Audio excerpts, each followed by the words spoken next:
Series of IEIFS। As you know कि Monday to Saturday ये session हम कर रहे हैं 7:30 AM पे, जहाँ पर हम डिस्कस कर रहे हैं particular topic of your IEIFS। तो हमने शुरुआत करी है मॉड्यूल ए से और ऑलरेडी 4 सेशंस हम ले चुके हैं। This is the class number 5, ये हमारा क्लास नंबर 5 है ऑफ योर लक्ष्य सीरीज़ जो हमने स्टार्ट किया।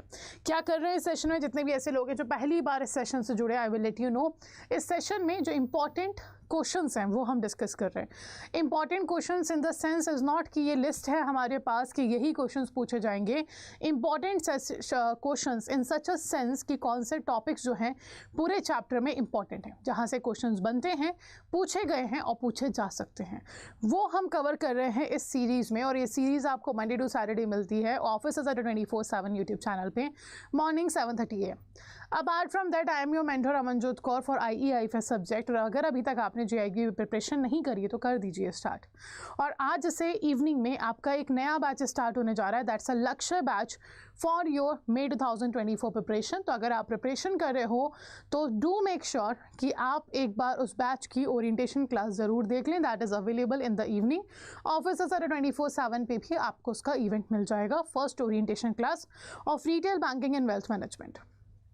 ठीक है, तो चलिए स्टार्ट करते हैं सेशन को स्टार्ट करने से पहले आज जो क्लास है हमारा क्लास नंबर 5 है, मॉड्यूल ए। और जैसे हर दिन क्लास स्टार्ट करने के पहले मैं आपको बता दूं आज का टॉपिक क्या है। तो today's topic is infrastructure including the social infrastructure. ये है आपका मॉड्यूल ए का यूनिट नंबर 5। नाउ अगर मैं बात करूँ इंफ्रास्ट्रक्चर की, क्वेश्चन पे बढ़ने से पहले थोड़ा सा इस टॉपिक के ऊपर चर्चा करते हैं। इंफ्रास्ट्रक्चर की जब हम बात करें, इंफ्रास्ट्रक्चर अवसंरचना की जब हम बात करते हैं तो it is about roads, building, schools, dams, power plant, ये सब आपका इंफ्रास्ट्रक्चर है। अलग अलग टाइप्स के इंफ्रास्ट्रक्चर हमारी कंट्री में हैं जो कहीं पे कंट्री को डेवलप करने में हेल्प कर रहा है, कहीं पे कंट्री को कीप रनिंग में हेल्प कर रहा है कि चलती रहे इकोनॉमी, है ना, उसमें हेल्प कर रहा है। कहीं पे ये जो इंफ्रास्ट्रक्चर है हमें हेल्प करता है एनवायरनमेंट को सेव करने में, और कहीं पे ये जो इंफ्रास्ट्रक्चर है हमारी सोशल नीड को फुलफिल करता है। तो इंफ्रास्ट्रक्चर जो है काफ़ी सारे रोल प्ले करता है हमारी कंट्री के डेवलपमेंट में और एक्सेट्रा हमारी लाइफ्स में भी। तो इसी इंफ्रास्ट्रक्चर को accordingly different types of infrastructure में डिवाइड किया गया। अब अगर मैं बात करूँ इंफ्रास्ट्रक्चर क्यों इतना इंपॉर्टेंट है कंट्री के लिए, तो सबसे पहली चीज़ तो ये है it's a basic need for the country. ये आपकी कंट्री के लिए एक बेसिक नीड है, ये आपकी इकोनॉमिक ग्रोथ का एक फंडामेंटल बन चुका है। दैट अगर आपको इकोनॉमिक ग्रोथ चाहिए, अगर आपको इकोनॉमिक डेवलपमेंट चाहिए तो आपके पास इंफ्रास्ट्रक्चर होना ज़रूरी है। अब इकोनॉमिक ग्रोथ क्या होता है? इकोनॉमिक ग्रोथ का सिंपल सा मतलब है increase in the production of goods and services.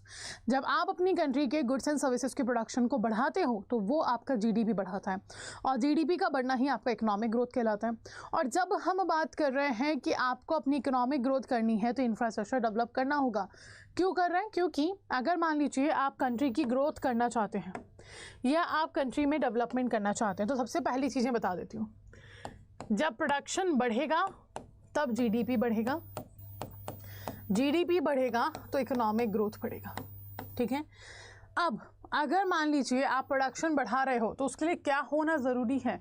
उसके लिए डिमांड होना ज़रूरी है। तो क्योंकि डिमांड है इसलिए आपने प्रोडक्शन बढ़ाया, इसलिए आपकी इकोनॉमिक ग्रोथ हुई।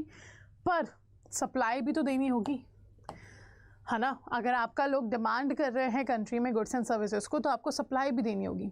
और अगर मान लीजिए आपके पास ऑल वेदर रोड कनेक्टिविटी नहीं है, अगर आपके पास ऑल वेदर रोड कनेक्टिविटी नहीं है, इन दैट सिचुएशन क्या ये जो प्रोडक्शन आपने किया है आप एंड यूज़र तक पहुंचा पाओगे? लेट्स से फॉर एग्जांपल बारिश के सीज़न में हम बात करें तो लैंडस्लाइड्स बहुत होते हैं। तो हम मान लेते हैं कोई एक ऐसी कंपनी है जिसका मैन्युफैक्चरिंग यूनिट हिमाचल प्रदेश में है या उत्तराखंड में है या किसी भी ऐसी स्टेट में है जहाँ पे ये लैंडस्लाइड्स हो रहे हैं, या let's say for example flood आ रहा है फाइनेंशियल ईयर में 1 से 2 बार तो फ्लड आ ही जाता है। तो ऐसी जगह से गुड्स को एंड यूज़र तक रेगुलरली पहुँचा पाना क्या पॉसिबल है? नहीं है। क्यों? क्योंकि रोड्स ब्लॉक हो चुके हैं, आप ट्रांसफ़र कर ही नहीं सकते हो, आप ट्रांसपोर्टेशन नहीं कर सकते हो। तो ये क्या हुआ? आपका इकोनॉमिक ग्रोथ नहीं बढ़ेगा। क्यों? क्योंकि गुड्स तो कंज्यूमर तक पहुंच ही नहीं रहे। अगर गुड्स कंज्यूमर तक नहीं पहुंच रहे तो आपके पास एक्सेस सप्लाई अवेलेबल है, ऑलरेडी सप्लाई अवेलेबल है जो कंज्यूमर तक नहीं पहुंच रही, तो क्या आप और प्रोडक्शन करोगे? नहीं करोगे। तो इसीलिए बोलते हैं इंफ्रास्ट्रक्चर ज़रूरी है। इसीलिए हम क्या बोलते हैं, इंफ्रास्ट्रक्चर ज़रूरी है। आपको याद होगा कोविड के टाइम पे काफ़ी सारी बड़ी बड़ी कंपनीज ने कहा था हम चाइना के मैन्युफैक्चरिंग प्लांट को वहाँ से हटा के इंडिया में स्टार्ट कर देंगे। तो ऐसा नहीं है कि स्टार्ट नहीं हुए, स्टार्ट हुए हैं, पर बहुत सारे तो नहीं हुए। और रीज़न क्या है? रीज़न है इंफ्रास्ट्रक्चर। अगर कोई भी मैन्युफैक्चरिंग प्लांट कोई भी कंपनी इंडिया में डालना चाहती है तो उसको बेसिक इंफ्रास्ट्रक्चर तो चाहिए ना। 24/7 वाटर चाहिए, 24/7 इलेक्ट्रिसिटी चाहिए, ऑल वेदर रोड कनेक्टिविटी चाहिए, है ना।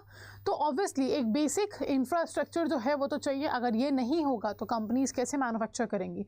और इंडिया में यही बेसिक इंफ्रास्ट्रक्चर अभी तक हम टारगेट नहीं कर पाए हैं, कंप्लीट नहीं कर पाए हैं। तो it's very obvious economic growth जो है वो आपका डिपेंडेंट है इंफ्रास्ट्रक्चर के ऊपर इन अ सच अ सेंस। ठीक है, चलिए अब आगे थोड़ा सा यहाँ पे क्वेश्चंस के फॉर्म में इसको डिस्कस कर लेते हैं। जैसे कि यू कैन सी, अच्छा क्वेश्चन स्टार्ट करने से पहले do make sure you are being active in each and every session. हर सेशन में एक्टिव रहिए। Do keep answering the question, जो भी आपको लगता है कि हाँ ये सही है, ये सही है। And if you find any doubt, कोई भी डाउट, किसी भी तरीके का डाउट होता है तो you can ask your doubt in the comment section, है ना। कॉमेंट सेक्शन में आप अपना डाउट पूछ सकते हो, मैं चेक करती हूँ आपके कॉमेंट। कोई भी कॉमेंट होता है तो आई आंसर दैट कॉमेंट। और मेक श्योर कि इन क्वेश्चंस को आप अच्छे से प्रैक्टिस करें, because this is the first step to clear the JIB, है ना। टू नो कि क्या है सब्जेक्ट आपका, वो ये सेशन आपको हेल्प आउट करेगा डेफिनेटली। चलिए स्टार्ट करते हैं फर्स्ट क्वेश्चन। और जो एक्सप्लेनेशन मैं क्वेश्चन के साथ देती हूँ उस एक्सप्लेनेशन को ध्यान दीजिएगा, बिकॉज इट्स नॉट लाइक कि सेम क्वेश्चन हमसे पूछा जा रहा है ना। बट हाँ ये चीज़ ज़रूर हो जाती है कि when you are understanding the explanation तो उससे रिलेटेड जो भी क्वेश्चन आएगा वो आंसर आप ज़रूर कर पाओगे। Which among the following is not a hard infrastructure? अब इंफ्रास्ट्रक्चर को हमने डिवाइड किया हार्ड एंड सॉफ्ट इंफ्रास्ट्रक्चर में। हार्ड इंफ्रास्ट्रक्चर वो इंफ्रास्ट्रक्चर है जो फिजिकल नेटवर्क प्रोवाइड करता है, जो आपकी कंट्री को मॉडर्न इंडस्ट्रियल डेवलप्ड कंट्री बनाता है या मॉडर्न इंडस्ट्रियल कंट्री बनाता है। यानी कि जैसे कि आपके एयरपोर्ट्स हैं, आपके रेलवेज़ हैं, आपके पोर्ट्स हैं, है ना, आपके ब्रिजेस हैं, ये सब हार्ड इंफ्रास्ट्रक्चर है। एक ऐसा इंफ्रास्ट्रक्चर जो एक फिजिकल नेटवर्क दे रहा है आपकी कंट्री को एक जगह से दूसरी जगह में जोड़ने के लिए। सॉफ्ट इंफ्रास्ट्रक्चर वो इंफ्रास्ट्रक्चर है which helps your economy keep running, आपकी इकोनॉमी को कंटिन्यू चलते रहने में हेल्प कर रहा है। तो इकोनॉमी को कीप रनिंग में कौन हेल्प करेगा? आपके स्कूल्स, आपका एजुकेशन सिस्टम जो है, आपका बैंकिंग सिस्टम, फाइनेंशियल सिस्टम जो है, ठीक है, ये आपके हॉस्पिटल्स जो हैं, है ना, हेल्थ केयर सिस्टम जो है, ये सॉफ्ट इंफ्रास्ट्रक्चर है which helps economy to keep running. और अगर मैं बात करूँ हार्ड इंफ्रास्ट्रक्चर की तो ये वो इंफ्रास्ट्रक्चर है जो आपको प्रोवाइड कर रहा है फिजिकल नेटवर्क, जिसमें आपके रोड्स आ जाते हैं, रेलवेज आएगा, एयरपोर्ट्स आएगा, पोर्ट्स आएगा, ये सब कवर होंगे। तो इनमें से आपका राइट आंसर क्या है? इनमें से कौन सा आपका हार्ड इंफ्रास्ट्रक्चर नहीं है? तो you can C health care नहीं है। ये तीनों हार्ड इंफ्रास्ट्रक्चर है, हेल्थ केयर जो है आपका क्या है? Soft infrastructure. So the right answer will be your A. I hope hard और सॉफ्ट में डिफरेंस क्लियर होगा आपको। Next, which among the following is not a green infrastructure? इनमें से कौन सा ग्रीन इंफ्रास्ट्रक्चर नहीं है? Which among the following is not a green infrastructure?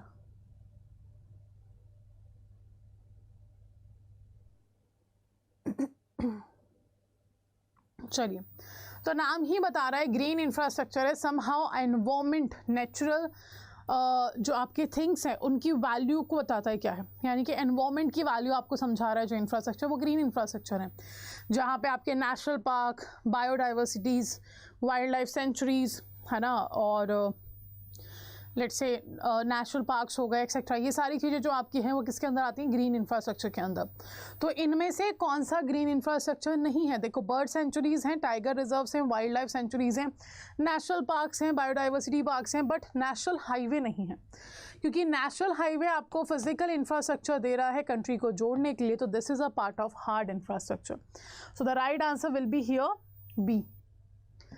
Next question आता है, globally today India stands in renewable energy power capacity. तो renewable energy एक ऐसा मार्केट बन चुका है इंडिया के लिए और ग्लोबल लेवल पे, जो कि सम हाउ क्लाइमेट एक्शन में हमें हेल्प कर रहा है। हम इलेक्ट्रिक व्हीकल्स जो लेकर आ रहे हैं, है ना, हम सोलार पैनल्स जो लेकर आ रहे हैं, हम विंड एनर्जी जो लेकर आ रहे हैं, they all are helping us out, है ना। ये सभी जो हैं हमें हेल्प आउट कर रहे हैं क्या करने में? सिंपली क्लाइमेट चेंज के अगेंस्ट एक्शन लेने में। Now what is climate change? Climate change है जब लॉन्ग टर्म चेंजेस हमें देखने को मिलता है in the temperature, in the weather. आपके वेदर में लॉन्ग टर्म चेंजेस आ रहे हैं या फिर टेम्परेचर में जब लॉन्ग टर्म चेंजेस आते हैं तो वो कहलाता है आपका क्लाइमेट चेंज। ठीक है, तो यहाँ पे हम बोल रहे हैं ग्लोबली इंडिया स्टैंड करता है कहाँ? 4th रैंक पे in the renewable energy category, and this is as per the book. ये जो रैंक है it keeps changing every year, हर साल ये चेंज होगा और हो सकता है, जरूरी नहीं होगा ही होगा, हो सकता है, but this 4th rank is as per the book जो IIBF ने हमें दी है। ठीक है, चलिए आगे बढ़ते हैं। Next, dash is the core and fundamental goal of the family welfare programme. इनमें से कौन सा कोर और फंडामेंटल रीज़न है फैमिली वेलफेयर प्रोग्राम का? तो सबसे पहला फैमिली वेलफेयर प्रोग्राम जो हमने इंट्रोड्यूस किया था, नेशनल पॉपुलेशन कंट्रोल, है ना, जो हम लेकर आए थे, that was national family planning था आपका। फर्स्ट 5 ईयर प्लान में लेकर आए थे, 1952 में लेकर आए थे। तब भी हमारा एक ही ऑब्जेक्टिव था जो आज है फैमिली वेलफेयर प्रोग्राम को लेकर, to control the population, to manage the population. तो ये 1952, और India was the first country जिसने ये आपका फैमिली वेलफेयर प्रोग्राम को स्टार्ट किया था। और ये क्या कर रहा है? ये एक्चुअल में पॉपुलेशन मैनेजमेंट कर रहा है, टू कंट्रोल पॉपुलेशन हम ये नहीं इंट्रोड्यूस किया। हालांकि वो बात अलग है कि इंडिया 2023 जनवरी में चाइना को पीछे छोड़ चुका है। Now we are the most populated country, populated country in the world, yes correct, है ना। तो पॉपुलेशन मैनेजमेंट करता है आपका फैमिली वेलफेयर प्रोग्राम, और सबसे पहले 1952 में इसको इंट्रोड्यूस किया गया था। चलिए आगे बढ़ते हैं। ये हमने कर लिया, है ना। Right answer is your D, population management. Next question आता है, which of the following statement is incorrect about infrastructure. Infrastructure को लेकर आपको क्या लगता है कौन सा स्टेटमेंट गलत है? पहला बोल रहा है infrastructure is an important contributor to economic development, all infrastructural facility directly impact the production of goods and services, infrastructure is required to provide support system, none of the above. अब it is true infrastructure को ज़रूरत है support system की, it is also true एक important contributor है economic development में, बट हर एक इंफ्रास्ट्रक्चर फैसिलिटी डायरेक्टली तो आपकी production of goods and services को इम्पैक्ट नहीं करती ना। So the incorrect statement will be B option, कि आपका हर एक infrastructure facility production of goods and services को इम्पैक्ट कर रहा है, नहीं, ये गलत है। Next, which of the following statement is not a function of primary health care. इनमें से कौन सा स्टेटमेंट फंक्शन नहीं है प्राइमरी हेल्थ केयर का? हेल्थ केयर को भी 3 सेक्टर में हमने, 3 सर्विसेज में हमने डिवाइड किया है, primary health care service, secondary health care service और tertiary health care service. Primary जहाँ पे आपका maternal health care, child health care perform किया जाता है, बेसिक आप बीमार हैं, आपने डॉक्टर को दिखा, you have taken the medicine, वो आपका बेसिक प्राइमरी है। सेकेंडरी होता है where you need a specialist, like dermatologist के पास आप जा रहे हैं, न्यूरोलॉजिस्ट के पास जा रहे हैं, गायनोलॉजिस्ट के पास आप जा रहे हैं, that is secondary. And tertiary आ जाता है जहाँ पे आपकी लाइफ थ्रेटनिंग डिसीज़ को ट्रीट किया जाता है, जहाँ पे सर्जरीज को कवर किया जाता है, जहाँ पे रिसर्च एंड डेवलपमेंट किया जाता है आपके हेल्थ केयर सेक्टर का, that's a part of tertiary health care service. तो पहला बोल रहा है primary health care is involve in providing essential drug, this is the true. Primary healthcare is involved in spreading education and awareness related to health problem. This is also true. Fourth is saying primary healthcare is involved in promoting proper nutrition. बिल्कुल सही है, but ये focus करता है research पे, बिल्कुल गलत है। बिकॉज हेल्थ केयर फोकस करे जो कंडक्ट करता है रिसर्च, वो है आपका tertiary health care, not a primary. So right answer will be C. It is not a function of primary healthcare. It is a function of tertiary healthcare. ठीक है, चलिए next. In 1952, Dash country became the first country in the world to implement a national program for family planning. और ये लाया गया था तब population control के लिए, है ना। पॉपुलेशन बहुत तेज़ी से बढ़ रही थी, इसलिए लाया गया था। और कौन सी कंट्री ने इसको इंट्रोड्यूस किया था? Just I have told you, India ने अपने फर्स्ट 5 ईयर प्लान में जो 1951 से 56 तक चला है, इसमें national programme for family planning को इंट्रोड्यूस किया था इन द ईयर 1952, और वो कंट्री है कौन? हमारी इंडिया। 5 ईयर प्लानिंग कौन लेकर आता था? प्लानिंग कमीशन लेकर आता था।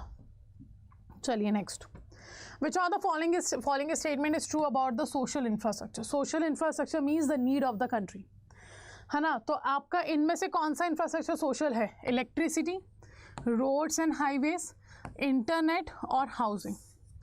4 इंफ्रास्ट्रक्चर्स आपके सामने लिखे हैं, इनमें से आपको क्या लगता है कौन सा infrastructure is a social infrastructure? और इफ़ यू सी कि अगर मैं बात करूं electricity, roads and highways, internet and housing में, so housing is your essential component of social infrastructure. ऐसा नहीं बाकी नहीं है, बट द असेंशियल कंपोनेंट जो है वो है हाउसिंग। तभी तो आवास योजना हम लेकर आए हुए है ना, because that's a essential component of your social infrastructure. तो राइट आंसर आपका क्या होगा? डी। चलिए आगे बढ़ते हैं। Next question is asking from the following which is not a commercial source of energy. There are different sources of energy जहाँ से हम एनर्जी को क्या कर रहे हैं, रेस कर रहे हैं। इनमें से कौन सा वो सोर्स नहीं है? पेट्रोलियम, कोल, इलेक्ट्रिसिटी और ड्राइडर, जो कि कमर्शियल नहीं है, इट्स नॉट अ कमर्शियल। तो यार नाम से दिख रहा है petroleum, coal, electricity, they all looks like commercial, but क्या नहीं है? ड्राइडर, it's not commercial. Okay, so right answer will be your D. Good morning everyone, welcome to the official YouTube channel of officer सारे 24/7। How are you all? तो एक बार जल्दी से मुझे बता दीजिए, इस audio and video both are okay? Are we good to go? Let me know in the session. And जितने भी लोग यहाँ पे ज्वाइन कर चुके हैं सेशन को, हाउ आर यू ऑल? चलिए, तो ये जो सेशन है हमारा, this is your morning session जो 7:30 AM पर होता है हमारा, बट आज due to certain reason I am taking at 10 AM because I was having a paid class, है ना, तो इसलिए थोड़ा सा आज के लिए टाइम हमने चेंज किया है सिर्फ और सिर्फ। और अगर मैं बात करूँ रेगुलर, तो मंडे टू सैटरडे ये जो सेशन है आपका ये होगा in the morning, that is 7:30 AM। Regular time वही है आपका, सिर्फ और सिर्फ आज के लिए इसको चेंज किया है हमने। कितने बजे? 7:30 AM से we have change that to 10 AM। Okay, चलो तो let's start. This is the session of IEIFS। ये आपका कौन सा सीरीज है? This is your Lakshya series, जहाँ पे हर दिन एक पर्टिकुलर यूनिट को हम डिस्कस कर रहे हैं फॉर योर IEIFS सब्जेक्ट। और आज जो हमारी क्लास है, this is a 6th class. हमारी क्लास जो है ये क्या है? 6th क्लास है। और 6th क्लास यानी कि 6th यूनिट की बात हम करेंगे मॉड्यूल A के अंदर। और 6th यूनिट जो है वो कौन सा टॉपिक है आपका? It is your globalisation. ठीक है, इम्पैक्ट ऑन इंडिया। तो globalisation impact on India unit number 6 module A की आज हम बात कर रहे हैं। अब ये होता क्या है? अगर मैं बात करूं ग्लोबलाइजेशन की, तो इसके तुरंत बाद एक यूनिट आता है, दैट इज इकोनॉमिक रिफॉर्म्स। सबसे पहले अगर हम बात करते हैं तो इकोनॉमिक रिफॉर्म्स ही हैं जिसने ग्लोबलाइजेशन को इंट्रोड्यूस किया। सो पहले थोड़ा सा अंडरस्टैंड कर लेते हैं इस टॉपिक के बारे में, then we will move forward to the MCQs। और यहाँ पे अगर मैं बात करूँ सबसे पहले इकोनॉमिक रिफॉर्म्स की, तो इकोनॉमिक रिफॉर्म्स का मतलब है there are certain changes in the economic policy have been done. हमारी जो लेटेस्ट इकोनॉमिक पॉलिसी है वो 1991 की है, जो कि LPG कहलाता है। LPG पॉलिसी आप बोल दो, न्यू इकोनॉमिक पॉलिसी बोल दो, इकोनॉमिक रिफॉर्म बोल दो, सारी चीजें एक ही है।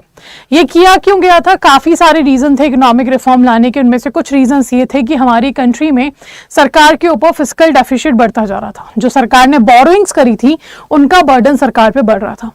सेकेंड, कंट्री में इन्फ्लेशन यानी कि महंगाई बहुत तेजी से बढ़ती जा रही थी। थर्ड, हमारा बैलेंस ऑफ पेमेंट क्राइसिस था, यानी कि बैलेंस ऑफ पेमेंट में आउटफ्लो ज्यादा हो रहा था, इनफ्लो कम हो रहा था। तो फॉरेन करेंसी रिजर्व्स भी हमारे गिर रहे थे। और फॉरेन करेंसी रिजर्व सिर्फ और सिर्फ 14 डेज के लिए बचा था, 2 वीक्स के लिए बचा था। अगर वो भी खत्म हो जाता तो हमारे इंपोर्ट्स का पेमेंट भी नहीं कर पाते उस टाइम पे। और अपार्ट फ्रॉम दैट हमने देखा कि गल्फ वॉर की वजह से क्रूड ऑयल के प्राइसेस और ज्यादा बढ़ते जा रहे हैं और उसने हमारे बैलेंस ऑफ पेमेंट को और क्राइसिस सिचुएशन में डाल दिया। अपार्ट फ्रॉम दैट हमने देखा जो पब्लिक सेक्टर अंडरटेकिंग्स हैं, सरकारी कंपनी जो है वो भी काम नहीं कर पा रही थी। क्यों नहीं कर पाई थी? क्योंकि सरकार खुद बर्डन में चल रहा था। तो ये सारी प्रॉब्लम्स इंडिया फेस कर रहा था 1990-1991 फाइनेंशियल ईयर में। और इन सब का सॉल्यूशन ढूंढने हम पहुंच गए हमारे इंटरनेशनल ऑर्गेनाइजेशंस के पास, जो कि है वर्ल्ड बैंक और IMF। अगर आप किसी इंटरनेशनल ऑर्गेनाइजेशन का मेंबर बनना चाहते हो, आप मतलब कोई भी कंट्री अगर इंटरनेशनल ऑर्गेनाइजेशन का मेंबर बनना चाहती है तो उनको सर्टेन कंट्रीब्यूशन उस इंटरनेशनल ऑर्गेनाइजेशन में करनी होते हैं। अब ये जो इंटरनेशनल ऑर्गेनाइजेशन ये करते क्या है? जैसे कि मैं वर्ल्ड बैंक की बात करूं तो वर्ल्ड बैंक अपनी मेंबर कंट्रीज को कंट्री के डेवलपमेंट के लिए, कंट्री के रिकंस्ट्रक्शन के लिए, कंट्री से पॉवर्टी खत्म करने के लिए लोन प्रोवाइड करता है। सिर्फ लोन नहीं देता, ग्रांट्स भी देता है, अनुदान भी देता है, फाइनेंशियल हेल्प भी करता है अपनी मेंबर कंट्रीज की, जो पुअर कंट्रीज होती हैं उनकी। अपार्ट फ्रॉम दैट अगर मैं IMF की बात करूं, इंटरनेशनल मॉनेटरी फंड हमारा है, ये हेल्प करता है अपनी मेंबर कंट्रीज को इकोनॉमिक क्राइसिस सिचुएशन से बाहर आने में। जब भी कोई ऐसी कंट्री है जो balance of payment crisis, economic crisis face करता है, तो उनको ये फाइनेंशियल हेल्प करता है, उनको ये एडवाइस भी देता है कि क्या चेंजेस आप अपनी पॉलिसी के अंदर करो जिससे you will get benefit out, है ना। और ये काम करता है IMF। तो जब इंडिया इतनी सारी प्रॉब्लम फेस कर रहा था तो हम हेल्प मांगने पहुंच गए वर्ल्ड बैंक और IMF से, और इन्होंने कहा ठीक है, अच्छा है, हम हेल्प करेंगे, but there is a condition. अगर इंडिया अपनी पॉलिसीज को चेंज करता है तो हम हेल्प करेंगे, अदरवाइज नहीं। और पॉलिसी चेंज करवाने से IMF का मतलब था अपने रूल्स रेगुलेशंस को हटाओ, लोगों को बिजनेस करने दो आपकी कंट्री में, या फिर आप खुद नहीं कर रहे हो तो बाहर की कंपनीज को आपकी कंट्री में आने दो, जो आपके रिसोर्सेज को यूटिलाइज करेगा, जो आपकी अर्निंग्स को बढ़ाएगा। और यहां पे IMF ने कहा कि आपको करना होगा लिबरलाइजेशन। लिबरलाइजेशन का मतलब टू रिमूव और to liberal rule regulation restrictions, और वो इंडिया ने किया। और साथ ही में कहा प्राइवेटाइजेशन करो, पब्लिक ओनरशिप को ट्रांसफर कर दो प्राइवेट ओनरशिप पे, ताकि कंपटीशन होगा, प्लस आपका जो काम सरकार नहीं कर पा रही है, सरकार के सिक यूनिट्स हैं, उनको रिवाइव भी हम कर पाएंगे।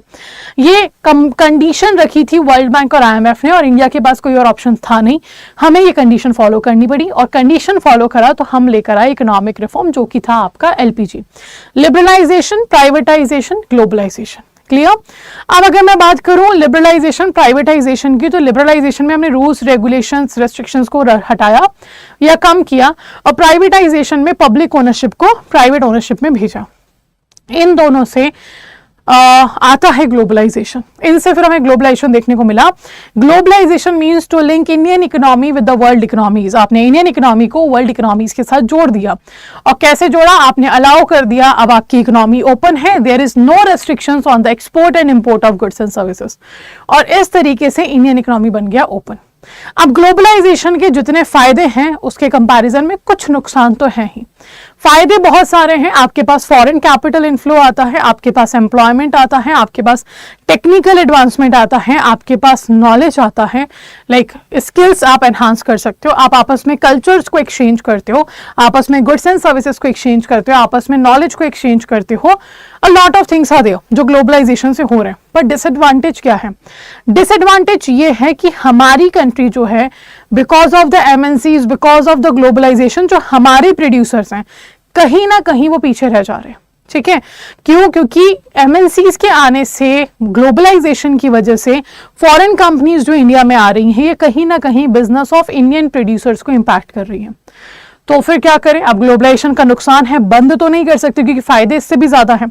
तो फिर WTO ने कहा कि क्यों ना एक कुछ ऐसा अलाउ कर दिया जाए कंट्रीज को कि अगर ड्यू टू ग्लोबलाइजेशन उनकी इकोनॉमी पे कोई भी नेगेटिव इंपैक्ट आता है, या ग्लोबलाइजेशन के कुछ ऐसे रूल्स जो उनके नेशनल इंटरेस्ट में नहीं है, तो इंडिविजुअल कंट्रीज अपने लेवल पे कुछ ऐसे मेजर्स इंट्रोड्यूस कर सकती हैं जिससे वो उस लॉस को रिकवर कर सके या उस लॉस को होने से रोक सकें इन द फ्यूचर।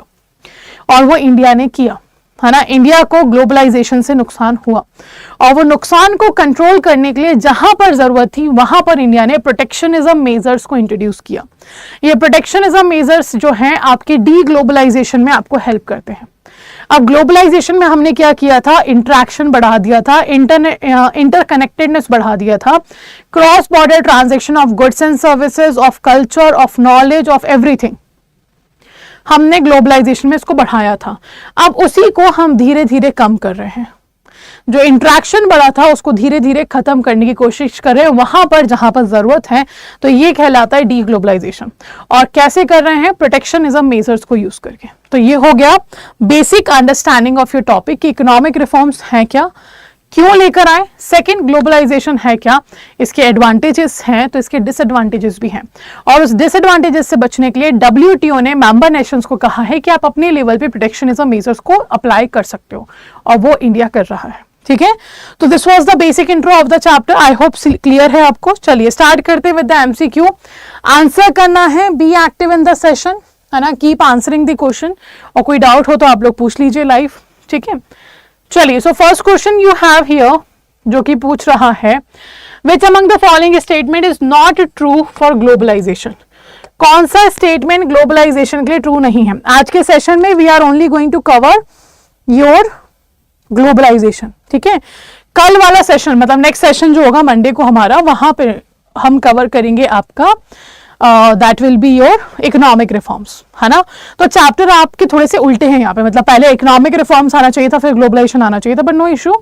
यूनिट 6 आपका ग्लोबलाइजेशन है, यूनिट 7 आपका इकोनॉमिक रिफॉर्म्स है। चलिए, now which among the following statement is not true for globalisation? पहला कह रहा है कि workers are denied for their rights because labour law were not implemented. Second is saying it helped in creating several jobs in service sector. Third is saying people having wealth, skills and education were not benefited from globalization. Globalization has unequal benefits. So अगर not true पूछ रहा है तो let's say elimination method use करते हैं। हर question में elimination method use करने की कोशिश करा करो जहां पे आपको ये कंफर्म है कि ये तो नहीं हो सकता। लाइक आई एम कंफर्म कि ये तो नेगेटिव नहीं है, मतलब ये नॉट ट्रू स्टेटमेंट नहीं है, ये तो ट्रू है। ग्लोबलाइजेशन के अनइक्वल बेनिफिट हैं। जैसे छोटा सा एग्जांपल मैं आपको यहाँ पे दूं, अगर इंडिया में आप बात कर रहे हो, in India you will find कोई भी एमएनसी ग्लोबलाइजेशन जब हो रहा है तो वो रूरल एरियाज में नहीं जाना चाह रही, वो अर्बन एरियाज या मेट्रो एरियाज में आ रही हैं।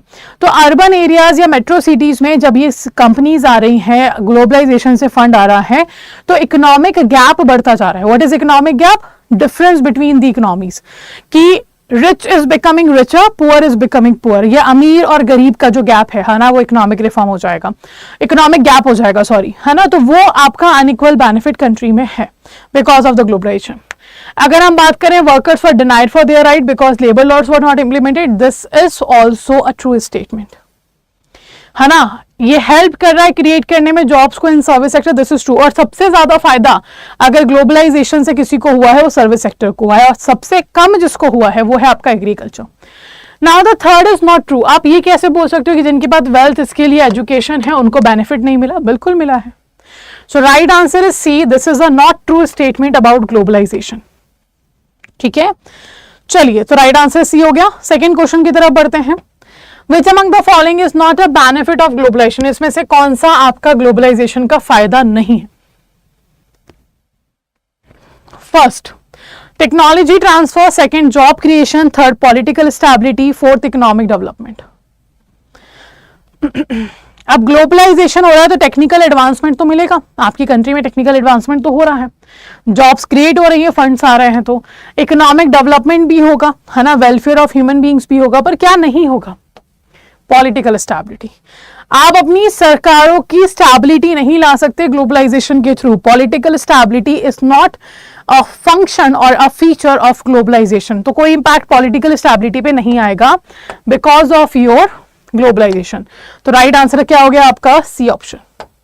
Now next question is asking globalisation helps in ensuring various economic and social benefits to dash. Globalisation economic और सोशल बेनिफिट्स दे रहा है, किसको दे रहा है? लेबरर्स को, कंज्यूमर्स को या प्रोड्यूसर्स को? Out of these who are getting the economic and social benefit because of the globalisation?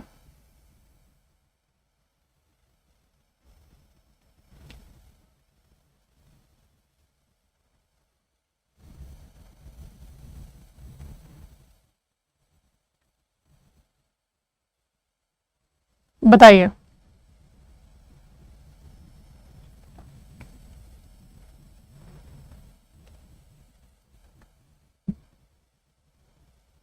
Okay, so it is giving benefit to all, first, second and third. Labourers को भी फायदा है, consumers को भी फायदा है और प्रोड्यूसर्स को भी फायदा है। So right answer will be D, ठीक है, very good, D right answer is correct. Next we have globalization caused which of the following? Globalization की वजह से इनमें से क्या हुआ है? Easy movement of goods, capital and service, increasing the international trade, companies easily operating in various countries. तो क्या देखा गया because of globalization? What happened? देखो, ग्लोबलाइजेशन ने इंटरेक्शन को बढ़ाया विद द अदर कंट्रीज। आपका क्रॉस बॉर्डर ट्रांजेक्शन स्टार्ट हुआ आपका in the form of goods and services, in cultures, in skills, in technology, everything. आप क्रॉस बॉर्डर ट्रांजेक्शन करने लगे, तो easy movement of goods, capital and services तो हो रहा है आपका, है ना। कंपनीज इजीली ऑपरेट कर सकते हैं अलग अलग कंट्रीज में, this is also true.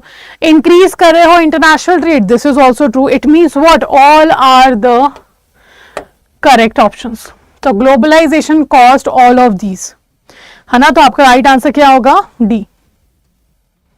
Next, which among the following is not a protectionism measure? इसमें से कौन सा प्रोटेक्शनिज्म मेजर नहीं? प्रोटेक्शनिज्म मेजर क्या है, मैंने आपको बताया, सिंपली जहां पर आपकी सरकार ग्लोबलाइजेशन से होने वाले डिसएडवांटेज को रोकने के लिए कुछ मेजर्स लेती है, ठीक है, और वो होता है आपका प्रोटेक्शनिज्म मेजर। अब ऑप्शन है increase tariff, increase quota, non tariff barrier, increase capital account convertibility. इनमें से किसकी हेल्प से आपकी ग्लोबलाइजेशन के डिसएडवांटेज को रोका जा सकता है? तो it can be done by providing tariff barriers. Tariff barriers का मतलब क्या हो गया? सिंपली आपने टैक्सेस ड्यूटीज के बैरियर्स लगा दिए, है ना। सेकेंड, इंक्रीज्ड कोटा, आपने यहाँ पे कोटा इंक्रीज कर दिया, है ना, कोटा रेस्ट्रिक्शंस आपने यहाँ पे लगा दिए हैं कि इतने से इतना होगा एक्सेट्रा। इंपोर्ट कोटाज आपने लगा दिए for example. Non tariff barriers, restrictions, licence लेने के लिए 4 जगह पे परमिशन लेनी होगी, लाइसेंस चाहिए तो ये करो वो करो, these kind of conditions are non tariff barriers. So ये तीनों प्रोटेक्शनिज्म मेजर है। इंक्रीज कैपिटल अकाउंट कन्वर्टिबिलिटी नहीं है, ठीक है। So right answer will be your D option. D is the correct, it's not a protectionism measure. चलिए, तो याद रखिएगा प्रोटेक्शनिज्म मेजर में टैरिफ बैरियर्स आते हैं, नॉन टैरिफ बैरियर्स आते हैं और इंपोर्ट कोटाज आते हैं। Next, which sector experience the least profit due to effect of globalisation? I have just told you, ऐसा कौन सा सेक्टर है जिसको लीस्ट प्रॉफिट हुआ है? देखो, मैक्सिमम प्रॉफिट तो सर्विस सेक्टर को हुआ है, मैंने बता दिया आपको। वैसे तो मैंने ये भी बता दिया कि लीस्ट किसको हुआ है, पर फिर भी आप लोग आंसर कर दो। सर्विस सेक्टर को फायदा हुआ है सबसे ज्यादा ग्लोबलाइजेशन से। फ्लो ऑफ कैपिटल जो आया है वो सबसे ज्यादा कहां गया है? सर्विस सेक्टर में गया है। And we can say this is one of the reason कि सर्विस सेक्टर क्यों ज्यादा कंट्रीब्यूशन करता है आपकी नेशनल इनकम में, है ना। And the right answer is agriculture. सबसे कम फायदा किसी को हुआ है तो वो है agriculture, because it's in the rural area, globalisation नहीं जा रहे हैं वहां पे, है ना, not a profit making area, तो आपका सबसे कम फायदा यहीं पे हुआ है। तो right answer is C. Next, opening and improving the economy with other major economies to take it to the international level is known. आप इकोनॉमी को ओपन कर रहे हो, इंप्रूव कर रहे हो, अदर मेजर इकोनॉमीज के साथ जोड़ने की कोशिश कर रहे हो, तो ये जो प्रोसेस है इसको आप क्या बोलोगे? प्राइवेटाइजेशन या लिबरलाइजेशन या ग्लोबलाइजेशन और none of the above? So which of the following is correct? तो मैंने आपको कहा because of the globalization Indian economy became open economy, it means answer क्या हुआ? ग्लोबलाइजेशन। प्राइवेटाइजेशन में you will share ownership transfer to the private sector, public ownership transfer to the private ownership. And liberalization में to liberal the rules regulations restrictions, ठीक है, ये आपके तीनों terms हैं। तो right answer will be your C option. Next question, next आता है हमारा the process of reducing dependency and integration amongst particular units throughout the world is. तो आपका जो प्रोसेस है रिड्यूस करने का अपनी डिपेंडेंसी को, इंटीग्रेशन को, amongst home? The particular units throughout the world. It is what? Reglobalization, revolution, protectionism, deglobalization. अब आप अपनी डिपेंडेंसी जो है, अपना इंटीग्रेशन जो है अदर कंट्रीज के साथ धीरे धीरे कम कर रहे हो या कम करना चाह रहे हो, तो ये प्रोसेस क्या है? ये कहलाता है डीग्लोबलाइजेशन। अब आप बोलोगे प्रोटेक्शनिज्म क्यों नहीं है? तो प्रोटेक्शनिज्म मेजर्स हैं जो डीग्लोबलाइजेशन करने के लिए आप यूज कर रहे हो। रिड्यूस करना डिपेंडेंसी को, इंटीग्रेशन को, ये प्रोसेस कहलाता है deglobalisation. So right answer is D.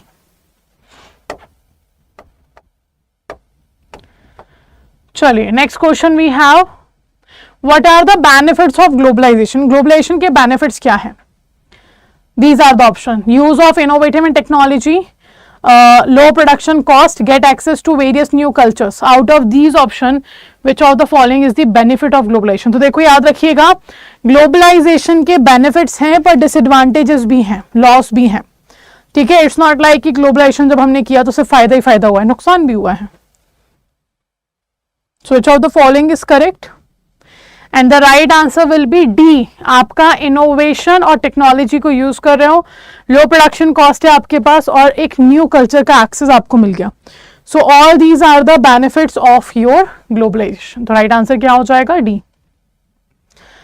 Next, what are the challenges of globalisation? इनमें से कौन से चैलेंजेस ग्लोबलाइजेशन ने फेस किए हैं? The exploitation of foreign workers, the difficulty in expansion of MNC, ठीक है. Apart from that the next question is saying, next option is saying you have high charges in export taxes. बताइए इनमें से क्या challenges जो है वो globalisation ने फेस किए? तो sorry, what are the challenges of globalisation? Globalisation के चैलेंजेस क्या है? देखो एक चैलेंज तो यही हो गया, एक्सप्लॉइटेशन ऑफ फॉरेन वर्कर्स तो हो रहा है ना, because of the globalisation exploitation of foreign workers तो हो रहा है. डिफिकल्टी है expansion of MNCs, this is also seen. High charges हैं एक्सपोर्ट टैक्सेस में, this is also seen. So all are the challenges globalisation में. ये सारे चैलेंजेस जो हैं हम फेस करेंगे. आपका फॉरेन वर्कर जो है एमएनसीज यहां पर आ रही हैं, है ना.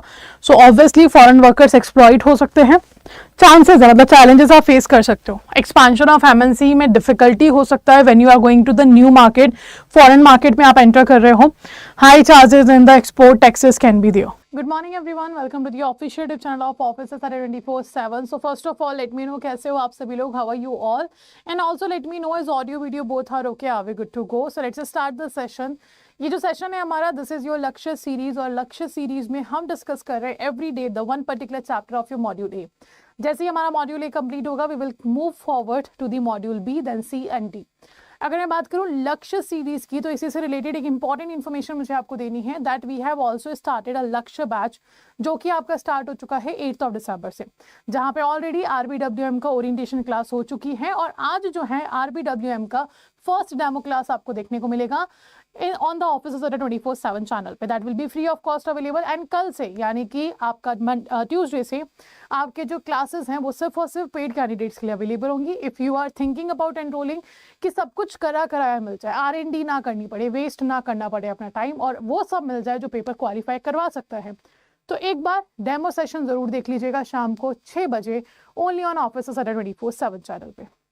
ठीक है, चलिए तो let's start the session. And as you all know, हर दिन हम आपका डिस्कस कर रहे हैं पर्टिकुलर चैप्टर को. तो आज हमारी क्लास नंबर 7 है मॉड्यूल ए की, एंड क्लास 7 है यानी कि यूनिट नंबर हमारा 7 होगा. तो एज यू कैन सी आज का जो सेशन है वो इकोनॉमिक रिफॉर्म्स के ऊपर है, और यहाँ पर हम डिस्कस करेंगे मॉड्यूल ए का यूनिट नंबर 7.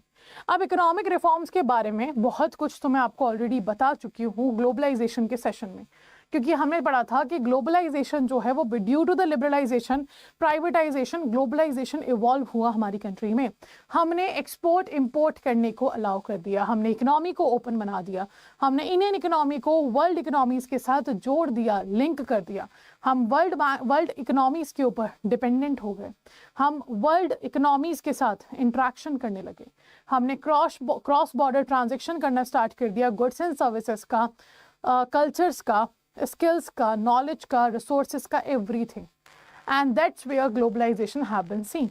तो ग्लोबलाइजेशन के फायदे तो हैं ही, पर कुछ नुकसान भी है. तो डिसएडवांटेजेस क्या हैं वो हमने पढ़ा था. उस डिसएडवांटेजेस से अपनी कंट्री को बचाने के लिए हम क्या कर रहे हैं ये भी हमने पढ़ा था, जो कि था डीग्लोबलाइजेशन. एंड देन आपका कंट्रोल करने के लिए नेगेटिव इम्पैक्ट को हम प्रोटेक्शनिज्म मेजर्स को भी लेकर आए थे. तो ये सारी चीजें ऑलरेडी हम डिस्कस कर चुके हैं. अब आज के सेशन में इकोनॉमिक रिफॉर्म से रिलेटेड कुछ क्वेश्चंस हम प्रैक्टिस करेंगे. तो इकोनॉमिक रिफॉर्म्स क्या है, मैंने आपको बताया था कि आपकी न्यू इकोनॉमिक पॉलिसी जो लाई गई थी वो ही इकोनॉमिक रिफॉर्म है. न्यू इकोनॉमिक पॉलिसी आप बोल दो, LPG पॉलिसी आप बोल दो, या फिर आप फ्री मार्केट इकोनॉमी बोल दो, सब कुछ एक ही है, जो कि है आपका इकोनॉमिक रिफॉर्म. 1991 जुलाई में इसको इंट्रोड्यूस किया गया था डॉक्टर मनमोहन सिंह जी के through. He was the finance minister at that time. ठीक है, इन्होंने इस पॉलिसी को इंट्रोड्यूस किया था. अब जरूरत क्या पड़ी, क्यों इंडिया उस टाइम पे इतना लाइक आज की अगर हम बात करें तो we keep saying self reliant बनो, आत्मनिर्भर बनो. तो उस टाइम पे क्यों हम आत्मनिर्भर नहीं रहे, जब हमारी इकोनॉमी क्लोज्ड इकोनॉमी थी. क्लोज्ड इकोनॉमी का मतलब क्या होता है, ऐसी इकोनॉमी जहां पे एक्सपोर्ट इंपोर्ट आप नहीं कर सकते हो. The economy where there is a restrictions from the side of the government on the export import of the goods and services, that economy is known as closed economy. जब आप closed economy थे, it means आप self reliant already थे ना. तो self reliant से अब आप यहाँ पर आ गए हो, कहाँ आ चुके हो, आप आ चुके हो अपना ग्लोबलाइजेशन पे.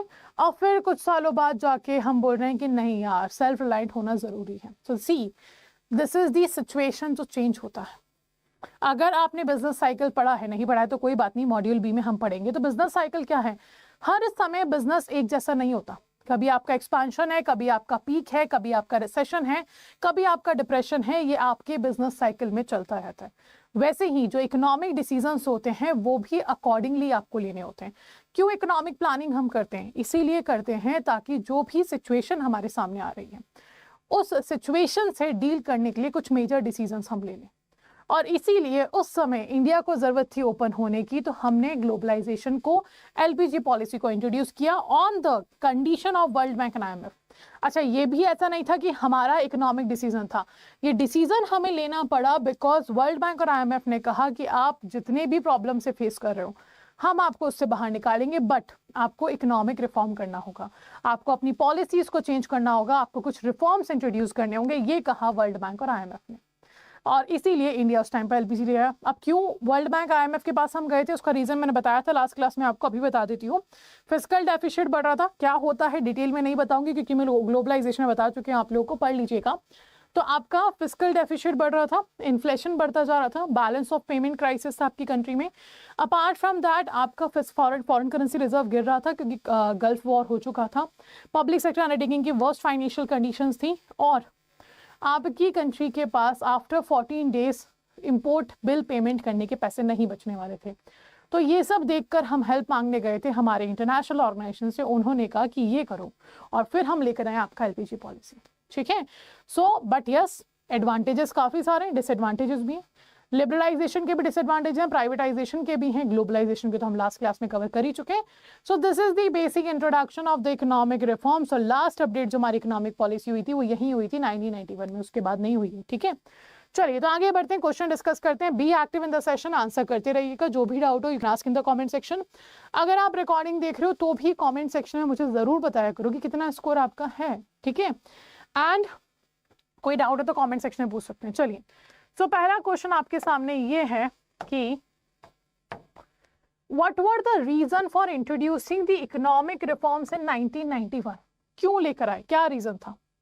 First is saying the Gulf War, second is saying the negative balance of payment, third is saying increase in the fiscal deficit.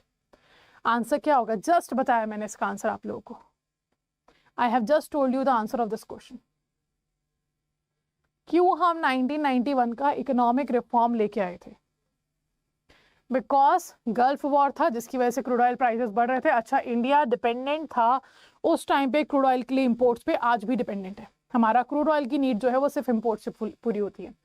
Negative balance of payment यानी कि बैलेंस ऑफ पेमेंट क्राइसिस था, and fiscal deficit यानी कि सरकार के ऊपर borrowings का burden बढ़ता जा रहा था, और इसीलिए हमने एलपीजी को इंट्रोड्यूस किया। It means right answer will be D.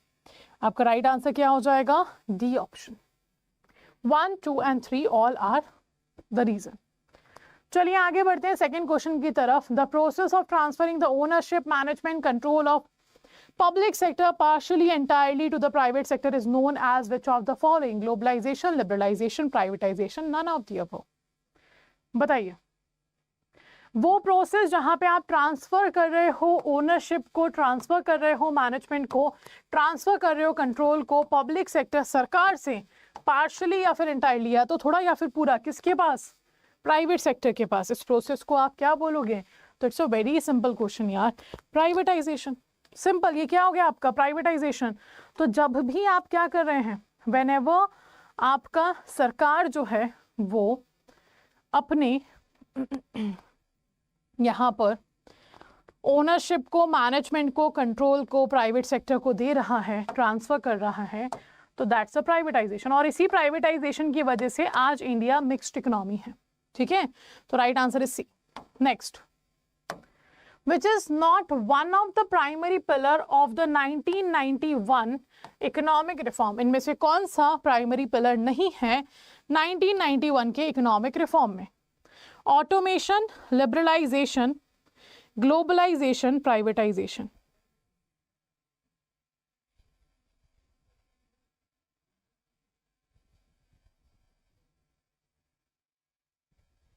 Late me know क्या होगा राइट आंसर।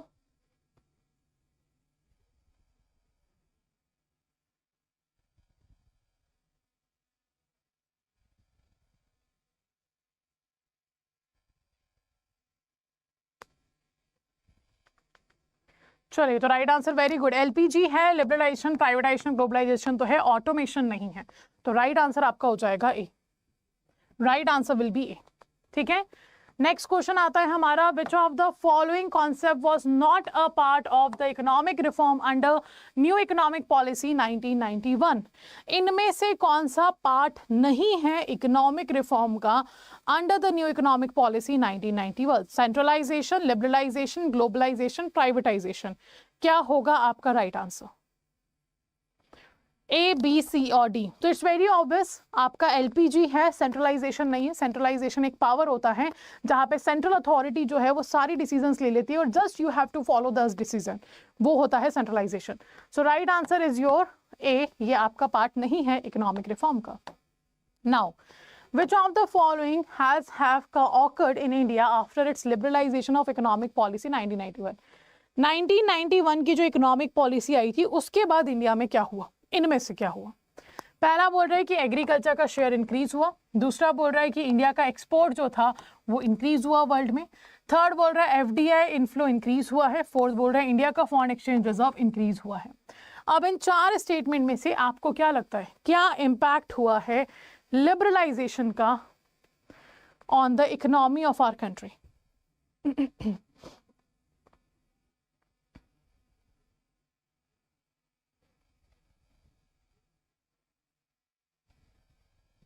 बताइए। And the right answer for this particular question will be, सब कुछ सही है पर ये नहीं है। एग्रीकल्चर का कंट्रीब्यूशन गिरता जा रहा है, टर्शरी सेक्टर का बढ़ता जा रहा है।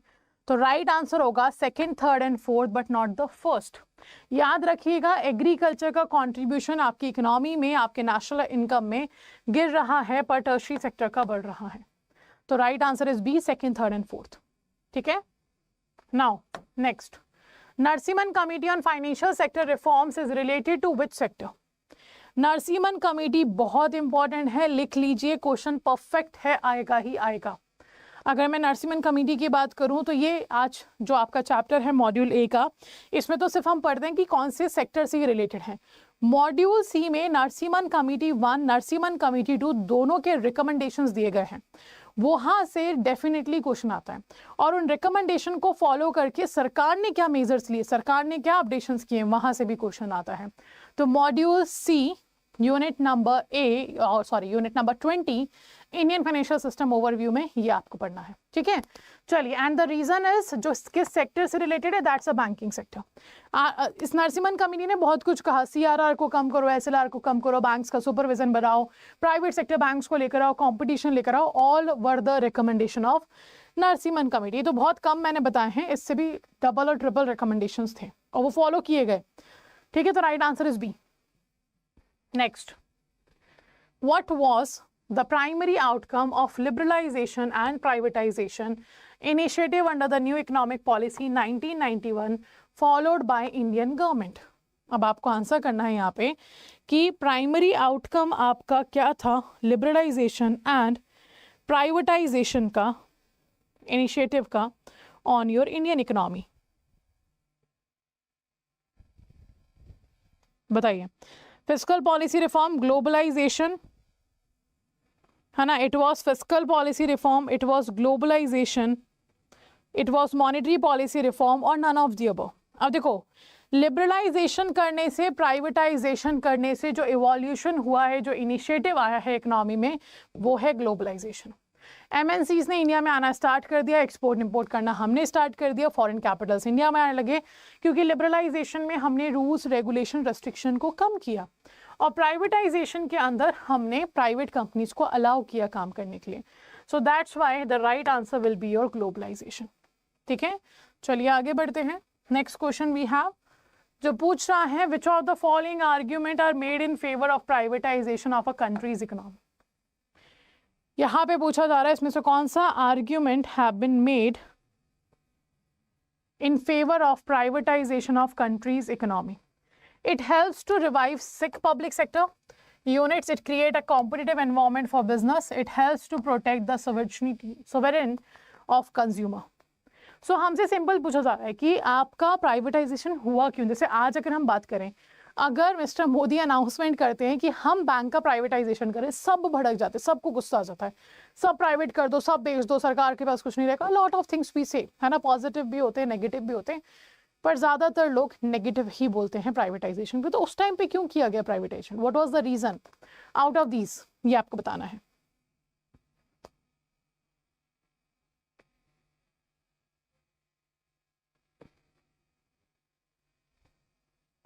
क्या होगा right answer? So all the above are correct. आपके सिख पब्लिक सेक्टर यूनिट्स को फिर से पटरी पे लाने में हेल्प करता है, कॉम्पिटिटिव एनवायरनमेंट क्रिएट करता है, आपका प्रोटेक्ट करता है sovereign of consumer. It means right answer is D. All are the reasons और all are the plus points जो कि दिए गए, आर्ग्यूमेंट दिए गए किसके फेवर में, प्राइवेटाइजेशन के फेवर में। ठीक है, now what is the full form of LPQ system that existed before the onset of the new economic policy 1991? क्या है आपका फुल फॉर्म LPQ का? सो LPQ आपको मैंने बताया था कि लिबरलाइजेशन जब हुआ है ना, तो ये ऐसा कहा जाता है that LPQ used to be, है ना, it's a thing of a past, कि कभी हुआ करता था हमारे देश में, वो वाला सीन है LPQ का। तो जब आपकी कंट्री में LPG, हमारी कंट्री में सॉरी LPG नहीं आया था, तब हमने देखा कि बहुत सारे रूल्स, रेगुलेशंस, रेस्ट्रिक्शंस हैं। आपको इंडिया में बिजनेस स्टार्ट करना है, काफ़ी सारी मिनिस्ट्रीज़ के परमिशन आपको लेनी होगी, देन काफ़ी सारे डिपार्टमेंट्स के परमिशन लेने होंगे, काफ़ी सारा करप्शन भी हुआ करता था कंट्री में, और काफ़ी सारी चीज़ें थी, सालों लग जाते थे लाइसेंस मिलने में। अब चलो लाइसेंस मिल गया तो रेस्ट्रिक्शन लगाए थे, इससे ज़्यादा प्रोडक्शन आप नहीं करोगे, इससे ज़्यादा कॉन्ट्रीब्यूशन आपका नहीं होगा। तो बहुत सारी चीज़ें थी, इन सबको लिबरलाइजेशन ने हटाया, और जब हटाया तो उसको हमने बोला licence, permit and quota raj. So the licence, permit and quota raj became a thing of a past. Past की एक चीज होगी कि कभी ऐसा हुआ करता था हमारी कंट्री में। So the right answer will be A, licence, quota and permit raj. ठीक है, चलिए next question. Which of the following is not a part of the structural adjustment program under the new economic policy 1991?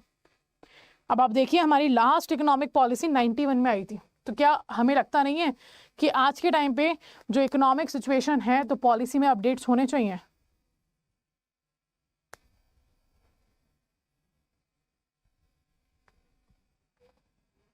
बताइए।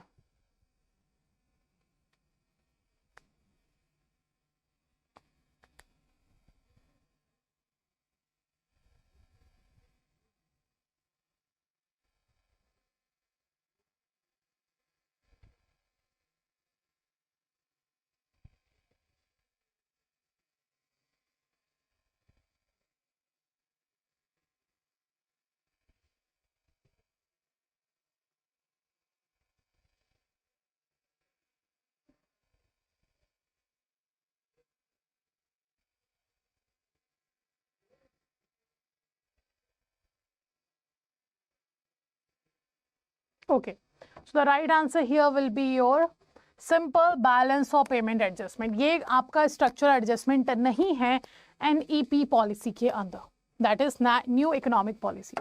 तो right answer आपका क्या हो जाएगा? That will be C, balance of payment adjustment. Good morning everyone, welcome to the official YouTube channel of officers Adda 24/7।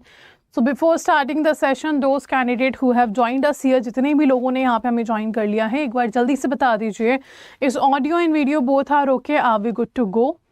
So this is your session for IEIFS, Indian economy in financial system का ये सेशन है। As you know, this is your paper 1 for JIB exam. तो मई 2024 की preparation हम लोगों ने स्टार्ट कर दी है, जहाँ पे इन द लक्ष्य सीरीज़ हम डिस्कस कर रहे हैं particular unit in a single day. हर दिन एक यूनिट को हम यहाँ पे डिस्कस कर रहे हैं, and in this particular session हम जो डिस्कस करेंगे that will be your class number 8, है ना। आज का जो सेशन होगा हमारा क्लास नंबर 8 होगा।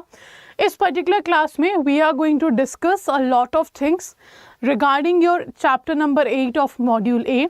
If I talk about this subject, this is a subject which have 45 units in 4 modules. अगर मैं मॉड्यूल ए की बात करूँ तो मॉड्यूल ए आपका कवर करता है 11 यूनिट्स को, जिसमें से आज हम डिस्कस करने वाले हैं 8th unit. So before starting the session I will be your mentor for IEIFS and ये सेशन जो है रेगुलर बेसिस पे 7:30 इन द मॉर्निंग आपको मिलेगा ओनली ऑन ऑफिस 24/7 पे. अगर आज से पहले वाले 7 सेशंस आपने नहीं देखे हैं तो go to the playlist of the channel और प्लेलिस्ट में आपको सारे सेशंस मिल जाएंगे जो आज तक मई 2024 के लिए हमने लिए हैं. ठीक है, so this is how you can check all the session. So let's start this session. और आज का जो हमारा टॉपिक होगा that is foreign trade policy, foreign investment and economic development.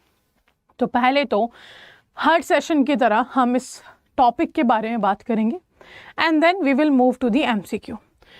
तो आपका module A unit number 8 okay, foreign trade policy, foreign investment and economic development की हम बात कर रहे हैं. सबसे पहले बात करते हैं फॉरेन ट्रेड पॉलिसी की. इस फॉरेन ट्रेड पॉलिसी को एक्सपोर्ट इंपोर्ट पॉलिसी के नाम से या फिर एग्जिम पॉलिसी के नाम से भी जाना जाता है.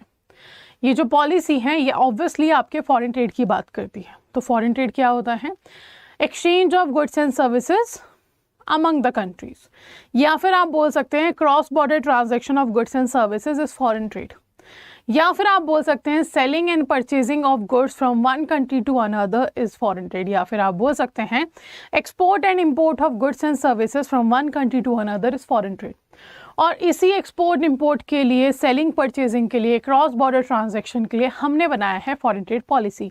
हमने मीन्स इंडियन गवर्नमेंट ने. अगर मैं बात करूँ एक्सपोर्ट्स की तो export means selling goods to abroad. Imports की बात करें तो परचेजिंग गुड्स फ्रॉम अब्रॉड. जब आप दूसरे देशों में बेच रहे हो वो आपका एक्सपोर्ट है, जब आप दूसरे देशों से खरीद रहे हो वो आपका इंपोर्ट है. तो इट्स वेरी ऑब्वियस हमारे लिए क्या ज़्यादा होना चाहिए? एक्सपोर्ट ज़्यादा होने चाहिए, क्योंकि अगर एक्सपोर्ट ज़्यादा है मतलब आपकी कंट्री में पैसा आएगा ज़्यादा और वही हम चाहते हैं, है ना. तो एक्सपोर्ट जब ज़्यादा हो तो ये कंट्री के लिए बेनिफिशियल होता है. पर इंडिया में इंपोर्ट्स ज़्यादा होते हैं मैक्सिमम केसेस में. अगर हम बात करें हमारे एक्सपोर्ट्स कभी अगर लास्ट रिसेंटली ज़्यादा हुए हों इंपोर्ट्स के कंपैरिजन में तो that happened at the time of pandemic. और वो इसलिए नहीं क्योंकि हमने बेचना ज़्यादा शुरू कर दिया था, एक्सपोर्ट करना ज़्यादा शुरू कर दिया था, वो इसलिए क्योंकि हमने उस पीरियड में इंपोर्ट कम किया था. आपको पता है लॉकडाउन था, इंडस्ट्रीज़ बंद थी, लोगों के पास पैसा नहीं था, डिमांड नहीं कर रहे थे, तो उस टाइम पे आपके इंपोर्ट गिर गए थे और इसीलिए आपका एक्सपोर्ट ज़्यादा हुआ था. आफ्टर 17 ईयर्स, 17 साल के बाद export was more than imports हमारी कंट्री में. रीज़न क्या था मैं आपको बता चुकी हूँ. तो ये होता है आपका सिंपल फॉरेन ट्रेड. अब फॉरेन ट्रेड पॉलिसी क्या कर रही है? First of all foreign trade policy government of India बनाता है और गवर्नमेंट ऑफ इंडिया इस फॉरेन ट्रेड पॉलिसी को 5 साल के लिए बनाता है. 2015 to 20 वाली फॉरेन ट्रेड पॉलिसी आपकी बुक के अंदर दी गई है, वही हमें पढ़नी है. हालांकि 20 से 25 वाली पॉलिसी भी लॉन्च हो चुकी है अब, बट नहीं, हमें क्या करना है 15 to 20 वाला पढ़ना है. रीज़न आपकी बुक में वही दिया गया है. अगर IIBF इसमें से अपडेट करके रीसेंट वाली फॉरेन ट्रेड पॉलिसी के बारे में बात करता है तो IIBF एग्ज़ाम के पहले एक नोटिस इशू करेगा जिसके अंदर हमें उसमें अपडेशंस बता देगा. जैसे कि अगर मैं लास्ट टाइम की बात करूं तो लास्ट टाइम जो अपडेशंस हुए थे आपके सिलेबस में, बिकॉज यू नो IIBF ने जो बुक दी है दैट हैव बीन प्रिंटेड, आपका फिजिकल बुक्स के फॉर्म में वो इशू किया गया. वो syllabus on the every month can not be changed, है ना. तो जो बुक के अंदर दिया है वही हमें पढ़ना है. बट यस, एग्ज़ाम के पहले अगर वो पुराना डेटा ना पूछ के नया डेटा पूछते हैं तो आपको नोटिस में दिया जाता है, जो कि इस बार भी था कुछ सर्टेन टॉपिक्स के लिए. वो सर्टेन टॉपिक्स थे आपके इनविट्स एंड REITS. इन दोनों के अमाउंट जो चेंज हुए थे वो अपडेशन एग्ज़ाम के पहले एक नोटिस में दे दिया था कि IIBF ने कि ये चीज़ें आपको कवर करनी है इन द अपडेटेड सिलेबस. ठीक है, बट फॉरेन ट्रेड पॉलिसी के बारे में कुछ नहीं दिया था इस बार. हो सकता है मई 2024 में दे दे, हो सकता है नहीं दे. तो जब तक ये अपडेट IIBF नहीं बोलता है कि रीसेंट वाली पॉलिसी पढ़ो, तब तक हमें वो ही पढ़नी है जो आपकी बुक के अंदर दी गई है. ठीक है, चलिए यहाँ पे ये तो खत्म हुआ. फॉरेन ट्रेड पॉलिसी 5 साल के लिए होती है. अब दूसरी चीज़, फॉरेन ट्रेड पॉलिसी बनाता है गवर्नमेंट ऑफ इंडिया ऑब्वियसली. कौन सी ministry? Ministry of commerce and industry. Ministry of commerce and industry के अंडर एक एक्ट आता है that is foreign trade regulation and development act 1992. इस एक्ट के अंदर फॉरेन ट्रेड पॉलिसी का रेगुलेशन बताया गया है. इसके बाद अगर मैं बात करूं तो यू विल फाइंड आउट कि फॉरेन ट्रेड पॉलिसी को चलाने के लिए सरकार ने एक पोस्ट बनाई है, that is DGFT, director general of foreign trade. तो इस एक्ट के अंदर फिर आते हैं हमारे पास director general of foreign trade, और director general of foreign trade की फॉरेन ट्रेड को पॉलिसी को इम्प्लीमेंट करने में, फॉर्मुलेट करने में हेल्प करता है पहला CBDT। What is CBDT? Not the CBDT, CBIC actually, Central Board of Indirect Taxes and Custom। Second आपका आता है RBI जो हेल्प करता है, और थर्ड आते हैं आपके स्टेट डिपार्टमेंट्स। तो administration of foreign trade policy की बात करो तो सबसे पहले आएगा government of India. Under government of India आपका आएगा ministry of commerce and industry. Ministry of commerce and industry के अंदर आता है आपका foreign trade regulation and development act 1992। Then आता है आपका DGFT, director general of foreign trade, and DGFT के अंदर आता है आपका CBIC, RBI and state department. इस तरीके से हायरार्की बनाई गई है जो कि फॉरेन ट्रेड पॉलिसी को इम्प्लीमेंट, फॉर्मुलेट, फीडबैक लेना, इवैल्यूएशन करना एक्सेट्रा सब कुछ करता है आपका government. Clear? So this is the foreign trade policy. ये आपको बताता है किन गुड्स का ट्रेड किया जा सकता है, किन गुड्स का ट्रेड नहीं किया जा सकता, कौन से प्रोहिबिटेड आइटम्स हैं, कौन से नॉन प्रोहिबिटेड आइटम हैं, कौन से फ्री आइटम्स हैं, etcetera everything have been defined. कोई स्कीम ऐसी है जो एक्सपोर्ट को प्रमोट कर रहा है, कोई स्कीम ऐसी है जो इंपोर्ट को रिड्यूस कर रहा है, वो सारी चीज़ें फॉरेन ट्रेड पॉलिसी में दी जाती हैं। ठीक है, चलो, तो ये तो हुआ बहुत फॉरेन ट्रेड पॉलिसी के बारे में। अब बात कर लेते हैं foreign investment. Foreign investment means simply आप दूसरी कंट्री में जाकर इन्वेस्टमेंट कर रहे हो। तो इसके तरीके हैं foreign direct investment, foreign institutional investment, foreign portfolio investment, American depository receipt, global depository receipt, Indian depository receipt, external commercial boring etcetera. ये वो मेथड्स हैं जिसके थ्रू आप फॉरेन ट्रेड कर सकते हो, ये वो मेथड है जिसके थ्रू आप फॉरेन इन्वेस्टमेंट कर सकते हो from one country to another. ठीक है, देन आता है नेक्स्ट हमारा economic development. Now what is economic development? Economic development means simply, अच्छा ये सारे इन्वेस्टमेंट ना हम पढ़ेंगे, जब आप कॉन्सेप्चुअल क्लास पढ़ोगे वहाँ पे इन डिटेल हम इनको पढ़ेंगे। नाउ इकोनॉमिक डेवलपमेंट क्या है? Economic development when in the country GDP is increasing, आपकी कंट्री की GDP इंक्रीज हो रही है। GDP का बढ़ना मतलब प्रोडक्शन का बढ़ना। तो जब GDP बढ़ता है वो आपका इकोनॉमिक ग्रोथ है, और इकोनॉमिक ग्रोथ के साथ साथ अगर इकोनॉमिक वेलफेयर हो, कंट्री में कुछ पॉजिटिव चेंजेस देखे जाएं, जैसे कि आपका एम्प्लॉयमेंट जनरेशन होना, पर कैपिटा इनकम बढ़ना, नेशनल इनकम बढ़ना, लिटरेसी रेट बढ़ना, पॉवर्टी का कम हो जाना, इंफ्रास्ट्रक्चर डेवलपमेंट हो जाना, अगर क्योंकि GDP बढ़ रहा है, इकोनॉमिक ग्रोथ हो रहा है, उसके साथ साथ ये सारे पॉजिटिव चेंजेस देखे जाएं तो आपकी कंट्री होती है डेवलप। तो economic development means economic growth plus economic welfare. ठीक है, तो ये था इंट्रोडक्शन अबाउट योर चैप्टर। अब स्टार्ट करते हैं MCQ के फॉर्म में। So you have to answer here कौन सा ऑप्शन करेक्ट होगा। Be active in the session, और सेशन के एंड में आपको बताना है कि कितने आंसर्स आपके करेक्ट हैं। Those who are watching us recorded, do make sure कि हर सेशन के बाद आप कमेंट सेक्शन में ज़रूर मुझे बताएं कि कितना स्कोर आपका रहा है। And if you have doubt you can ask in the comment section. ठीक है, चलिए, पहला क्वेश्चन बोलता है dash is an investment fund that is based in a country other than one where the investment is made. तो ये वो investment है जो किया जा रहा है दूसरी कंट्री में, है ना, आप अपनी से बाहर वाली कंट्री में जाके इन्वेस्टमेंट कर रहे हो। तो ये कौन सा इन्वेस्टमेंट है? Forex, FII, foreign trade investment, none of the above. क्या होगा right answer? And the right answer for the same will be your foreign institutional investment. तो जब आप एक कंट्री से दूसरी कंट्री में इन्वेस्टमेंट कर रहे हैं, अभी मैंने आपको फॉरेन इन्वेस्टमेंट के तरीके बताए, है ना, FDI, FII, FPI, ECB, ADR, GDR, IDR, all these are the foreign investments। ठीक है, फॉरेक्स का मतलब होता है foreign exchange, means exchange of currency. Foreign trade investment का मतलब सिंपल, फॉरेन ट्रेड में इन्वेस्टमेंट आप कर रहे हो। तो right answer is B. Now a dash is a financial investment made by a company. अच्छा, okay, now the question is asking here कि ये वो इन्वेस्टमेंट है, फाइनेंशियल इन्वेस्टमेंट है जो कोई कंपनी या इंडिविजुअल करता है अदर कंट्री के बिजनेस इंटरेस्ट में। क्या ये FCI है, क्या ये FDI है, क्या ये SEZ है, क्या ये FTI है? क्या लगता है आपको कौन सा आंसर यहाँ पे करेक्ट है? A, B, C और D? And the right answer for this particular question is FDI, foreign direct investment. है ना, that's the foreign direct investment. B, now which of the following is vertical FDI. अच्छा, FDI means बाहर की company आपके country में आ रही है investment करने, है ना, दैट इज एफडीआई। अब एफडीआई के कुछ फॉर्म्स हैं, उनमें से कौन सा वर्टिकल एफडीआई होगा आपको ये बताना है। तो FDI is vertical, it is, so it should be like this, है ना, it should be like this, backward, forward, straight, which of the following will be there, आपका vertical form. So it's very obvious, अगर आप vertical हैं तो it can go backward, it can go forward, यानी कि first and second आपका right answer होगा। So right answer will be A option. Okay, this is the vertical FDI form, backward and forward. More expansion of foreign trade investment can boost. अगर आप ज़्यादा से ज़्यादा foreign direct investment कर रहे हो तो ये क्या बूस्ट कर सकता है आपकी कंट्री के अंदर।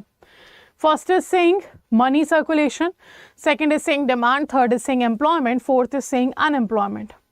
तो इन चारों में से आपका एक्सपांशन जो है एफडीआई का वो क्या बूस्ट कर सकता है, ए, बी, सी और डी। अब इट्स वेरी ऑब्वियस, अनएम्प्लॉयमेंट तो बूस्ट नहीं करेगा ना, बेरोजगारी थोड़ी बढ़ाएगा। जितना ज़्यादा एफडीआई आपकी कंट्री में है इट मीन्स उतना ज़्यादा आप क्या कर रहे हो, पैसा इंडिया में ला रहे हो, बिजनेस इंडिया में ला रहे हो। तो जब बिजनेस इंडिया में आ रहा है तो क्या बढ़ाएगा, एम्प्लॉयमेंट बढ़ाएगा। So the more expansion of FDI can boost your employment, आपका एम्प्लॉयमेंट बूस्ट करता है, और फिर एम्प्लॉयमेंट बूस्ट होने की वजह से डिमांड बढ़ेगी, है ना। तो डू रिमेंबर दैट। तो सबसे पहले एम्प्लॉयमेंट आपका बढ़ाएगा। FDI in India is allowed by two modes. First is government route and second is which of the following.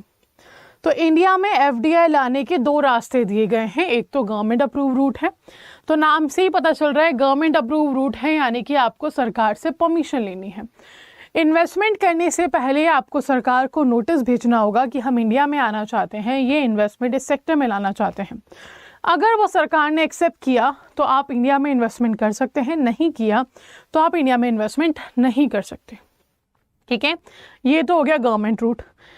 अब द सेकेंड रूट इज, तो गवर्नमेंट रूट में याद रखिएगा प्रायर अप्रूवल इज रिक्वायर्ड। यहाँ पर प्रायर अप्रूवल की ज़रूरत है, विदाउट प्रायर अप्रूवल आप इन्वेस्टमेंट नहीं कर सकते। और एक ऐसा रूट है where there is no prior approval required. तो ऑटोमेटिक रूट में no prior approval is required, government approve route में प्रायर अप्रूवल इज रिक्वायर्ड। तो as per the benefit of the country और डिसएडवांटेजेस फॉर द कंट्री, आपकी government जो है individual FDI limits को automatic या फिर गवर्नमेंट अप्रूव रूट में डिवाइड कर देती है। जैसे कि डिफेंस में रिस्क है, अगर आप फॉरेन कंपनी को अलाउ करते हो कि इंडिया में आके बिजनेस करो तो हो सकता है यहीं आए, यहीं पे वेपन्स बनाए, हमें ही उड़ाकर चली जाए। तो कंट्रोल होना चाहिए ना सरकार का, इसीलिए वो एक सर्टेन लिमिट तक ऑटोमेटिक है 49% तक, उसके ऊपर गवर्नमेंट अप्रूव कर दिया ताकि सरकार को पता हो कौन सी कंपनी डिफेंस में क्या कर रही है। ठीक है, तो राइट आंसर इज योर ए। चलिए आगे बढ़ते हैं। In foreign trade and adverse balance of trade occurs when. तो बैलेंस ऑफ पेमेंट तो मैंने आप लोगों को बहुत बार बताया है, it means the systematic statement of all the economic transaction between India and rest of the world, वो आपका बैलेंस ऑफ पेमेंट होता है। बैलेंस ऑफ ट्रेड का पार्ट मतलब क्या हुआ, balance of trade is a part of your balance of payment which includes export and import of your goods. Clear. तो यहाँ पर जब आपका बैलेंस ऑफ पेमेंट एडवर्स हो गया, नेगेटिव हो गया, या फिर आप बोल सकते हो डेफिशिट हो गया, ये कब होगा, when the imports are more than exports. तभी तो आप नुकसान में जाओगे। जब आपकी कंट्री ने इम्पोर्ट ज़्यादा किया है, एक्सपोर्ट कम किया है, तो वो क्या होगा आपका adverse balance of trade. Adverse बोल दो, नेगेटिव बोल दो, डेफिशिट बोल दो, एक ही बात है। चलिए next, FDI decision are affected by. अगर कोई कंपनी इंडिया में इन्वेस्टमेंट करना आना चाहती है, एफडीआई लाना चाहती है, तो उस कंपनी का डिसीजन इनमें से किन फैक्टर्स को देखकर चेंज हो सकता है, अफेक्ट हो सकता है। कि लाइक कंपनी आ रही थी इंडिया में but due to government policy नहीं आई, ड्यू टू पॉलिटिकल स्टेबिलिटी नहीं आई, due to state of economic development नहीं आई, लेट्स से फॉर एग्जांपल। तो इनमें से कौन सा वो फैक्टर है जिससे डिसीजन जो है वो इम्पैक्ट हो सकता है, ए, बी, सी और D. And the right answer for this will be all. आपकी सरकार ने टैक्सेस, ड्यूटीज, रिलैक्सेशन सब चेंज कर दिया, पॉलिसी चेंज कर दी, तो इम्पैक्ट होगा। अगर कंट्री में स्टेबिलिटी नहीं है, पॉलिटिकल अनस्टेबिलिटी बनी हुई है या पॉलिटिकल स्टेबिलिटी है ही नहीं, तो क्यों आएगी कंपनी? क्योंकि उनको पता है हर 2 महीने में सरकारें चेंज हो रही हैं, हर 2 महीने में पॉलिसी चेंज हो जाएंगी, यहाँ गवर्नमेंट के बीच में तालमेल नहीं है तो बिजनेस करना आसान होगा नहीं। इकोनॉमिक डेवलपमेंट आपकी कंट्री में 24/7 इलेक्ट्रिसिटी नहीं है, ऑल वेदर रोड कनेक्टिविटी नहीं है, तो क्यों कोई कंपनी मैन्युफैक्चरिंग प्लांट ओपन करेगी? नहीं करेगी। तो राइट आंसर इज डी। ये तीनों ही डिसीजंस जो हैं ये अफेक्ट करते हैं आपके एफडीआई डिसीजन को। ठीक है, now FDI from Pakistan is placed under automatic route, government approve route, either or both. I think इसमें ज़्यादा सोचने की ज़रूरत नहीं है, because you can read the name of a country, तो आप बोल सकते हो गवर्नमेंट के परमिशन के बिना तो नहीं आ सकते, है ना। अगर आप इंडिया में एफडीआई लाना चाहते हो फ्रॉम पाकिस्तान तो गवर्नमेंट अप्रूव रूट से ही आओगे, कोई और दूसरा तरीका आपके पास नहीं है। FDI limit in private sector banking, this is the percentage given to you. इसी के साथ साथ यहाँ पे हम बात कर लेते हैं पब्लिक सेक्टर की भी। ठीक है, पेमेंट बैंक्स की भी एंड स्मॉल फाइनेंस बैंक की भी। तो आपको बताना है इन 4 सेक्टर ऑफ बैंकिंग में कितना एफडीआई अलाउ किया हुआ है। And the right answer for this question will B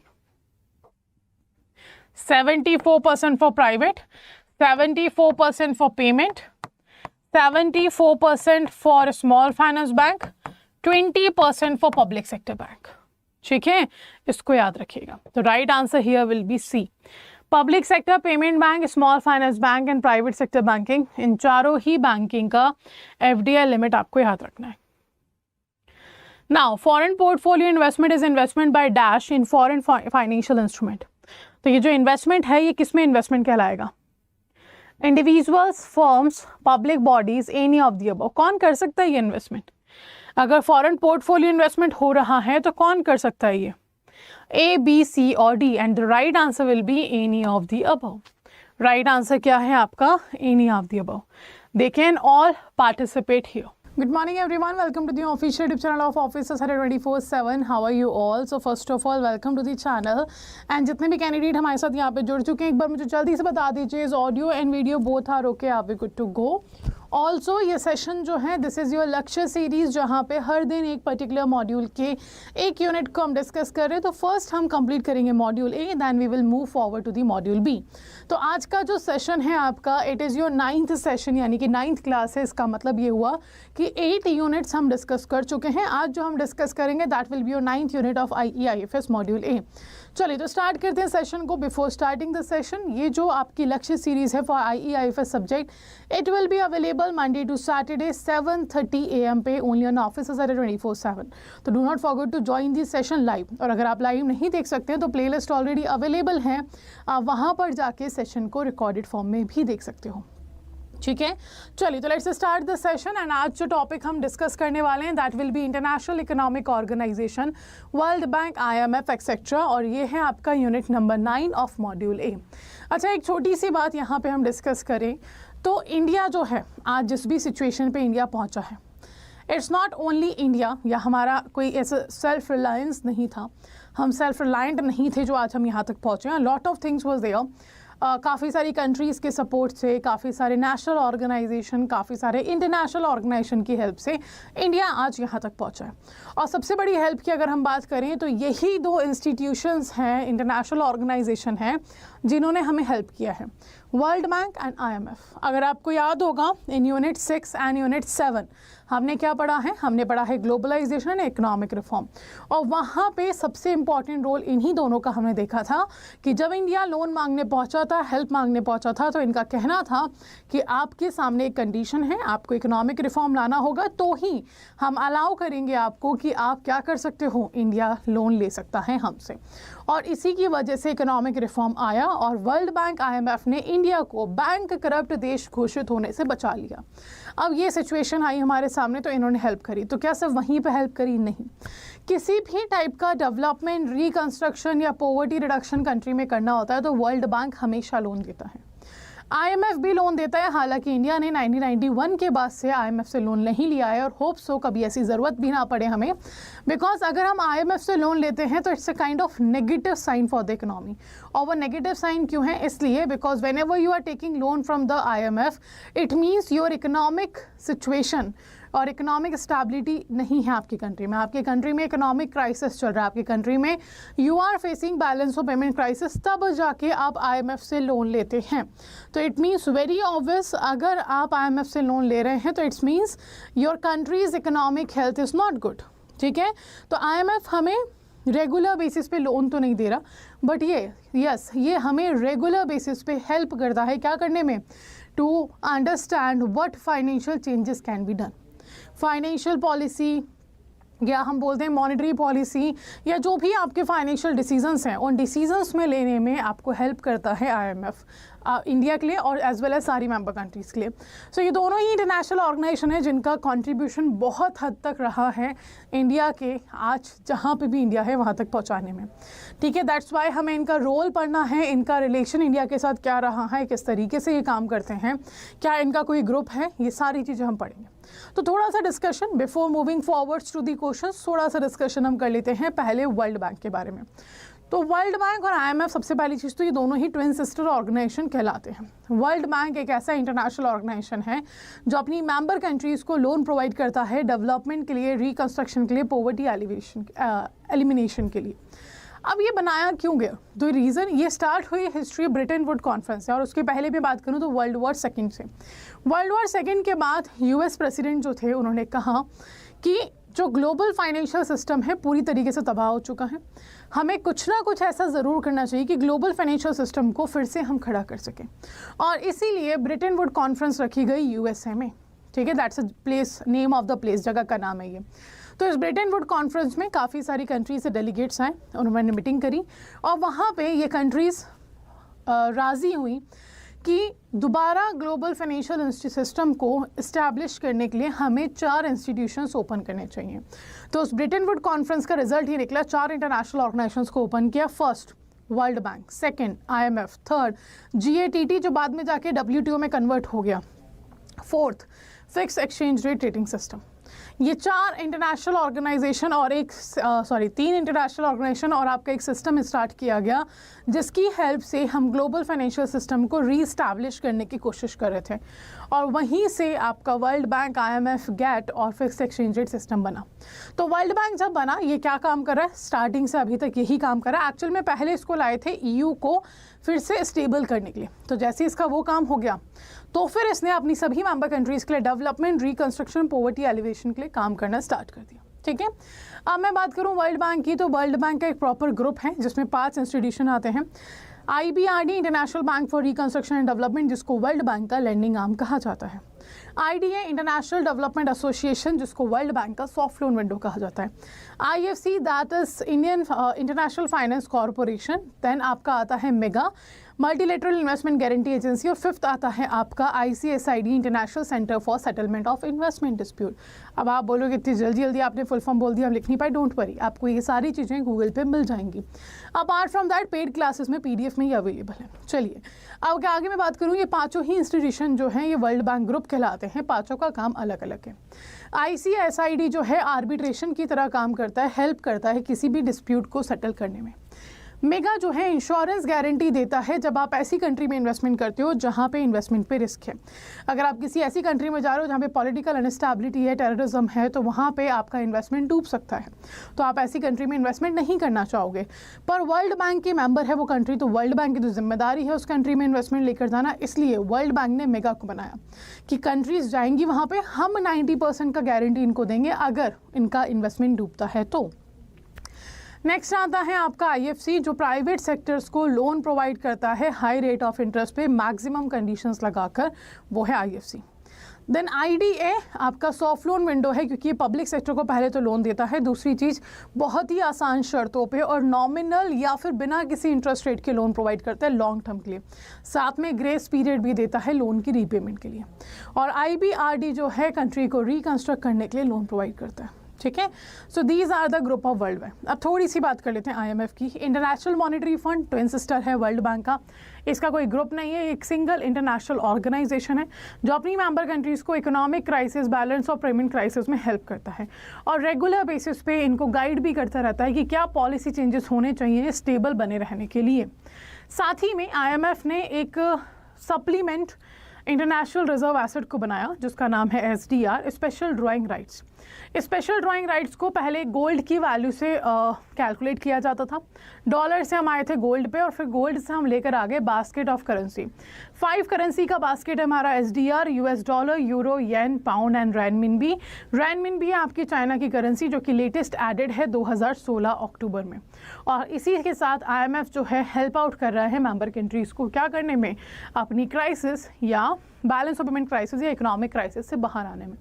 I guess basic तो यहाँ पे क्लियर हुआ। इसके अलावा बहुत सारे इंटरनेशनल ऑर्गेनाइजेशन है, गैट के बारे में पढ़ना है, WTO के बारे में पढ़ना है, पर वो आप पढ़िएगा जब आप डिटेल इंट्रोडक्शन पढ़ रहे हो सिलेबस का, ठीक है, मतलब चैप्टर का डिटेल सब्जेक्ट जब पढ़ रहे हो तब आप उसको पढ़िएगा। चलिए अभी मूव करते हैं हमारे क्वेश्चन के ऊपर। पहला क्वेश्चन हमसे पूछ रहा है the IMF approves the creation of a given amount of a new SDR। These SDR are distributed among the participating country on the basis of due. तो SDR क्या है मैंने आपको बताया, सिंपली स्पेशल ड्राइंग राइट्स। अगर मान लीजिए आपके बैंक है ना, आप सभी लोग बैंक में काम कर रहे हैं, आपका बैंक कस्टमर्स को लोन देता है। अब आप मुझे ये बताइए वो लोन देने के लिए पैसा लाता कहाँ से? तो पैसा लाता है पब्लिक से, एक से डिपॉजिट लेता है, उसी का लोन किसी और को दे देता है। सेम थिंग इंटरनेशनल ऑर्गेनाइजेशन करते हैं। अगर कोई भी कंट्री इनका मेंबर बनना चाहती है तो वो उस कंट्री से कंट्रीब्यूशन लेते हैं और उसी कंट्रीब्यूशन अमाउंट को प्रोवाइड कर देते हैं किसके रूप में, लोन के रूप में। तो अगर आप IMF का मेंबर बनना चाहते हो आपको भी कंट्रीब्यूशन करना पड़ेगा और जो कंट्रीब्यूशन आप करते हो वो किस फॉर्म में होगा, SDR के फॉर्म में। कितना परसेंट कंट्रीब्यूशन या कितना अमाउंट ऑफ कंट्रीब्यूशन ये किस पे डिपेंड करता है, कंट्री की नीड पे, शेयर, कंट्री का share in the world trade, country का quotas in the IMF, country का बैलेंस ऑफ पेमेंट डेफिशिएंट, किस पे डिपेंड करेगा? It will depend on the quotas in IMF। आपका क्या कोटा है IMF में उस पर डिपेंड करता है आपका कि कितना कंट्रीब्यूशन आपको यहाँ पे करना होगा। Okay, so right answer will be C. SDR का फुल फॉर्म याद रखिएगा, स्पेशल ड्राइंग राइट्स। चलिए नेक्स्ट क्वेश्चन आता है when did India became member of IMF। अच्छा, एक और चीज़ जो मैं आपको बताना भूल गई हूँ यहाँ पे वो ये है कि इंडिया IMF और वर्ल्ड बैंक का फाउंडिंग मेंबर है, क्योंकि ब्रिटिशर्स यहाँ पे थे और ब्रिटिशर्स ने इंडिया को बना दिया founding member world bank IMF का। तो याद रखिएगा, तो IMF का मेंबर इंडिया कब बना, ये फाउंडिंग मेंबर है, IMF बना 45 में, तो इंडिया भी मेंबर कब बना, 45 में। So right answer is A. ठीक है, आपका राइट आंसर हो जाएगा A. Next question, which of the following are the main function of the international monetary fund. IMF का मेन फंक्शन क्या है? ये कुछ स्टेटमेंट आपको दिए गए हैं, जैसे कि पहला स्टेटमेंट बोल रहा है परचेस करना short term foreign currency liability को of the member nation. Second, exchange rate regulation करना। Deciding the fiscal policy of a country. तो आउट ऑफ दीज 3 आपको क्या लगता है इनमें से कौन सा मेन फंक्शन है इंटरनेशनल मॉनेटरी फंड का, A, B, C और D? And the right answer will be fiscal policy country की सरकार बनाती है, IMF नहीं बनाता। एक्सचेंज रेट रेगुलेशन ये करता है, परचेस करना short term foreign currency liability of members ये भी वो करता है। तो first and second is the right answer. Fiscal policy सरकार बनाती है, आपका मिनिस्ट्री ऑफ फाइनेंस बनाता है। तो आपका थर्ड ऑप्शन नहीं होगा, फर्स्ट एंड सेकंड दोनों रहेंगे। तो right answer will be A option. ठीक है, चलिए आगे बढ़ते हैं। An IMS International Monetary System is considered good if it fulfills the objective of which of the following। आपका इंटरनेशनल मॉनेटरी सिस्टम को अच्छा माना जाएगा जब वो किसकी नीड को फुलफिल कर देगा, ऑब्जेक्टिव को फुलफिल कर देगा। First, maximizes the flow of foreign trade and foreign investment in the country, leads to an equitable distribution of the gains from trade among the nations of the world। So what do you think, which of the following is true here? कौन सा objective fulfil करने पर आपका international monetary system जो है it will become what, it will become good. And the right answer is both. दोनों ही objective अगर आप पूरा करते हो तो आपका इंटरनेशनल मॉनेटरी सिस्टम जो है it will be known as what, as a good international monetary system. तो right answer is C. Next, IMF reviews member quota once in every how many years. तो IMF जो है SDR को भी review करता है। SDR में 5 currencies हैं, ये करेंसीज रखी जाती हैं on the basis of export criterion and second on the basis of usable. So जो भी करेंसी ऐसी जिसमें सबसे ज़्यादा एक्सपोर्ट हो रहा है, सबसे ज़्यादा उसको यूज़ किया जा रहा है, उस करेंसी को हम SDR के अंदर इन्वॉल्व कर देते हैं। तो यहाँ पे IMF हर 5 साल में आपके SDR को रिव्यू करता है कि अगर कोई और करेंसी ऐड करनी है, हटानी है as per the criteria. Similarly जो कोटास हैं वो भी हर 5 साल में एक बार चेक किए जाते हैं by the IMF to update it. ठीक है, तो ये एक स्टैंडर्ड टाइम पीरियड दिया गया आपको 5 ईयर्स का, बट इन बिटवीन जब भी रिक्वायरमेंट होगी तब IMF इसका क्या कर सकता है, रिव्यू कर सकता है। चलिए, which of the following statement is are correct. आपके सामने 2 स्टेटमेंट है, आउट ऑफ दीज 2 आपको क्या लगता है कौन सा करेक्ट है। India has been boring from IMF through the financial transaction plan due to critical balance of payment situation. India also contribute to the IMF through the extended fund facility. So which of the following is correct, you have to answer. इन दोनों में से कौन सा correct है आपको ये बताना है, बताइए। नन ऑफ दी अबव, या आपका बोथ 1 and 2, या 2nd and 1, so only 2nd और ओनली 1। सो ना तो India is taking funding from IMF critical balance of situation में, बोरिंग करता ही जा रहा है, नहीं, ना ही एक्सटेंडेड फर्स्ट फंड फैसिलिटी के थ्रू देता है। It means none of them is the correct statement. कोई भी करेक्ट स्टेटमेंट नहीं है about the relation between India and IMF। ठीक है, तो right answer is D. Next, the highest percentage of world bank's total loan have been made for the development of which particular sector. तो world bank loan दे रहा है country के development के लिए, कंट्री के रिकंस्ट्रक्शन के लिए, कंट्री से पॉवर्टी को ख़त्म करने के लिए। सो यहाँ पर जब हम बात करते हैं तो सबसे ज़्यादा लोन वर्ल्ड बैंक ने किसको डेवलप करने के लिए दिया है, A, B, C और D, and the right answer will be your C, energy. किसको डेवलप करने के लिए दिया है, एनर्जी को। ठीक है, चलिए next, which is not one of the basket of 5 currency use for SDR valuation. इनमें से कौन सा करेंसी नहीं है। मैंने आपको करेंसी के नेम बताए थे, ये भी बताया था लेटेस्ट करेंसी कौन सी है। तो US dollar, Canadian dollar, Japanese yen, Chinese renminbi, इनमें से कौन सी ऐसी करेंसी है जो बास्केट ऑफ करेंसी का पार्ट नहीं है। तो right answer will be Canadian dollar. Canadian dollar जो है वो पार्ट नहीं है, only US dollar is a part. Okay, so right answer आपका हो जाएगा क्या, B will be your right answer. Apart from that next question आता है, वर्ल्ड बैंक कंसिस्ट ऑफ, तो मैंने आपको बताया ही है वर्ल्ड बैंक के अंदर आपके 5 इंस्टीट्यूशन हैं, वो वर्ल्ड बैंक ग्रुप कहलाता है। यहाँ पे आपसे पूछा गया है IFC, IDA एंड IMF, इन तीनों में से वर्ल्ड बैंक किसको कंसिस्ट करता है, A, B, C और D। So it's very obvious, IMF तो मैंने कहा इंटरनेशनल ऑर्गेनाइजेशन है, इंडिविजुअल तो ये तो नहीं होगा। IDA, IFC दोनों ही is a part of world bank, तो option number A will be correct, 1 and 2। Option आपका कौन सा करेक्ट होगा, A, 1 and 2। नेक्स्ट क्वेश्चन आता है हमारे सामने, the dash is the largest development bank in the world. It offers financial solution and policy assistance to the nations in order to help them eliminate poverty and spread the benefits of sustainable growth for all to all of their citizen.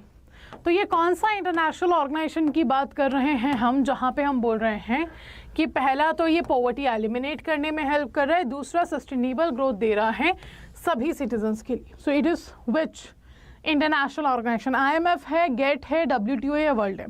अच्छा, GATT जो था general agreement on tariff and trade है, जिसको 1 जनवरी 1995 में किस में convert कर दिया है, WTO वर्ल्ड ट्रेड ऑर्गेनाइजेशन में कन्वर्ट कर दिया गया है। ठीक है, याद रखिएगा, पहले गेट जो है वो सिर्फ और रूल्स एंड रेगुलेशन बनाता था गुड्स से रिलेटेड, जब WTO बनाया तो ये सर्विसेज को भी इंक्लूड कर चुका है। And the right answer is very obvious, world bank. कौन सा इंटरनेशनल ऑर्गेनाइजेशन है ये, this is your world bank. Good morning everyone, welcome to the official YouTube channel of officers Adda 24/7। So first of all let me know how are you all, and also ये आपका session जो है this is regarding your IEIFS session. As you all know कि हर दिन सुबह हम मिल रहे हैं 7:30 AM पे for your Lakshya series of IEIFS। तो सबसे पहले तो मुझे बता दीजिए ऑडियो वीडियो ठीक है, are we good to go, and also those candidate who are first time joining ये सेशन जो है आपके लक्ष्य सीरीज़ के, तो I will let you know every day हम एक चैप्टर को यहाँ पर ले रहे हैं, एक यूनिट को यहाँ पर ले रहे हैं और उसको कंप्लीट कर रहे हैं in the form of MCQ। So today it's your 10th session. It means we have already completed 9 units of your, और आज हम जो डिस्कस करेंगे वो होगा आपका यूनिट नंबर 10 और वो भी मॉड्यूल ए का. अगर मैं IEIFS की बात करूँ तो वी हैव टोटल व्हाट, हमारे पास टोटल है आपका 4 modules. Out of the 4 modules है ना, 4 मॉड्यूल में से यू विल फाइंड हमारे पास 11 यूनिट्स जो हैं वो मॉड्यूल ए में. 45 टोटल यूनिट्स हैं. आउट ऑफ 4 मॉड्यूल ए में सिर्फ 11 यूनिट्स हैं. और आज हम डिस्कस करने जा रहे हैं 10th unit. It means very obvious हम यहाँ पर कवर कर रहे हैं the second last unit of your module ए. ठीक है, आप जितने भी ऐसे लोग हैं जो पहली बार ये सेशन ज्वाइन कर रहे हैं, I will let you know, हर दिन हम ये टॉपिक लेकर आते हैं मंडे टू सैटरडे. क्वेश्चंस के फॉर्म में इसका डिस्कशन करते हैं और अंडरस्टैंड करते हैं चैप्टर को in a comprehensive way. Apart from that, इससे पहले वाले सेशंस आप लोगों ने नहीं देखे तो प्लेलिस्ट अवेलेबल है ऑफिसर्स एरा 24/7 यूट्यूब चैनल पे. एक बार प्लेलिस्ट में चाहिए, चेक करिए, वहाँ पे आपका जो प्लेलिस्ट नाम से बनाए गए हैं. And do make sure all the sessions you check, है ना, सारे सेशंस को एक बार ज़रूर देख लीजिएगा ताकि हम आगे, अब इसके बाद हम 11th यूनिट के बाद मॉड्यूल बी को जब स्टार्ट करेंगे तो you can link the content. क्योंकि देखो इंडियन इकोनॉमी वाला पार्ट जो है मॉड्यूल ए और बी एक ऐसा पार्ट है जो चैप्टर्स आपस में एक दूसरे से लिंक करते हैं.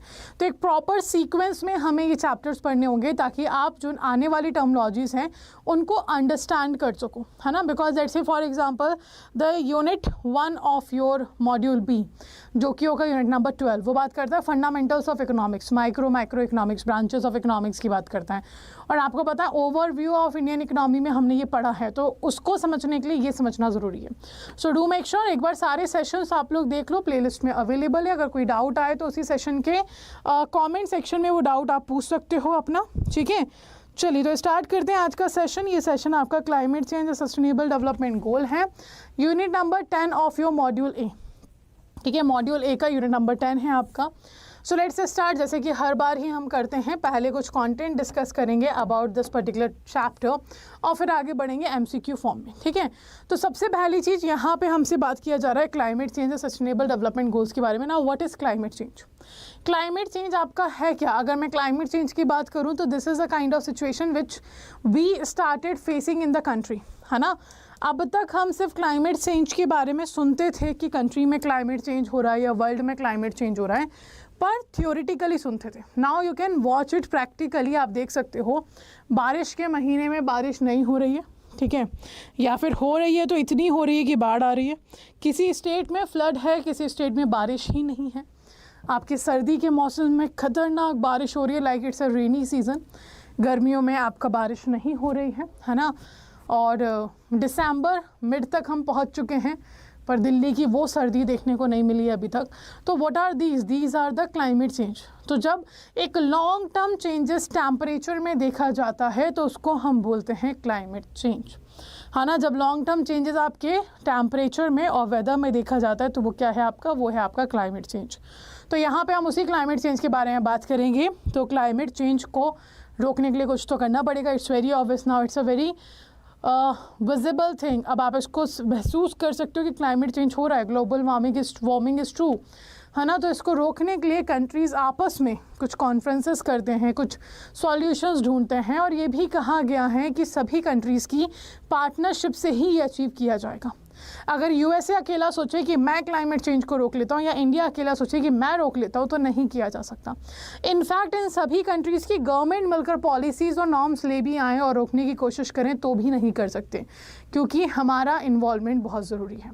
सो it's very obvious climate change जो है, ये जो इन चेंजेस हम देख रहे हैं, इम्पैक्ट्स हम देख रहे हैं, टू ओवरकम दिस सिचुएशन और ख़ुद को बचाने के लिए we have to work in a partnership, each and every person in the world. ठीक है, वही क्लाइमेट चेंज है. और इसी के लिए हम एक गोल लेकर आए हैं, that is climate action. Climate action एक गोल हम लेकर आए हैं जो हमें अचीव करना है बाय 2030. ये जो गोल है this is the 13th number of goal. किसका 13th नंबर ऑफ गोल है? SDG का. Now what is this SDG is? SDG stands for sustainable development goals. ये आपका क्या है? सस्टेनेबल डेवलपमेंट गोल्स हैं. जैसे कि यूनाइटेड नेशन जनरल असेंबली के बारे में तो आप लोगों ने सुना ही होगा। यूनाइटेड नेशन जनरल असेंबली ने काफ़ी सारे ऐसे नॉर्म्स या फिर ऐसे प्रोविजंस या फिर ऐसे कॉन्फ्रेंसेस किए हैं जो वर्ल्ड को हेल्प करे किसी ना किसी सिचुएशन में। तो इसी तरीके से यूनाइटेड नेशन जनरल असेंबली ने कुछ गोल्स बनाए हैं। पहले बनाए थे मिलेनियम डेवलपमेंट गोल, जिसको हम MDG के नाम से जानते हैं। ये गोल्स बनाए गए थे 2000 में और अचीव करने थे 2015 तक टू दी डेवलपिंग कंट्रीज़, ताकि डेवलपिंग कंट्रीज़ को डेवलप्ड बनाया जा सके। इसलिए ये कुछ गोल्स हम लेकर आए थे। 8 गोल्स थे सिर्फ, और 15 साल की ड्यूरेशन में अचीव करना था। तो डेवलपिंग कंट्रीज़ कर रही थी ये। अब हुआ क्या, उसी ड्यूरेशन में हमने देखा कि जो ऑलरेडी डेवलप्ड कंट्रीज़ हैं वो क्या कर रही हैं, वो अपने रिसोर्सेज इतनी तेज़ी से यूज़ करती जा रही हैं ताकि क्या हो, मोर एंड मोर ग्रोथ कर सकें। अब यहाँ से एक मुद्दा उठाया गया कि सारे रिसोर्सेज हम ही यूज़ कर लेंगे तो क्या होगा आगे, फ्यूचर जनरेशन क्या करेगी, कैसे सर्वाइव करेगी। तो एक टर्म लेकर आए हम सस्टेनेबल डेवलपमेंट का, और सस्टेनेबल डेवलपमेंट को कहा गया दैट डेवलपमेंट इस तरीके से करिए कि आपकी फ्यूचर जनरेशन को फेस ना करना पड़े problem. So use your resources in such a way that the future generation do not have to compromise with their requirements, with their needs. That is sustainable development. और बस यहीं से हमने sustainable development goals को introduce किया 2015 में Paris में जब कॉन्फ्रेंस हुआ। और वहाँ पे कहा गया अगेन 15 साल का टारगेट होगा, 17 गोल्स होंगे। इन गोल्स का नाम अब होगा मिलेनियम डेवलपमेंट गोल्स की जगह सस्टेनेबल डेवलपमेंट गोल्स। तो 2015 में इसको इंट्रोड्यूस किया 17 गोल्स के साथ, और 2030 तक अचीव करना है। हालांकि पैंडेमिक आने के बाद कहा जा रहा है कि कोई भी कंट्री ऐसी नहीं होगी जो 2030 तक इन 17 गोल्स को अचीव कर लेगी, but still countries are working. और इन्हीं 17 गोल्स में से जो 13th नंबर का आपका गोल है दैट इज़ क्लाइमेट चेंज, जिस पे बहुत ज़ोरों शोरों से काम किया जा रहा है by each and every country.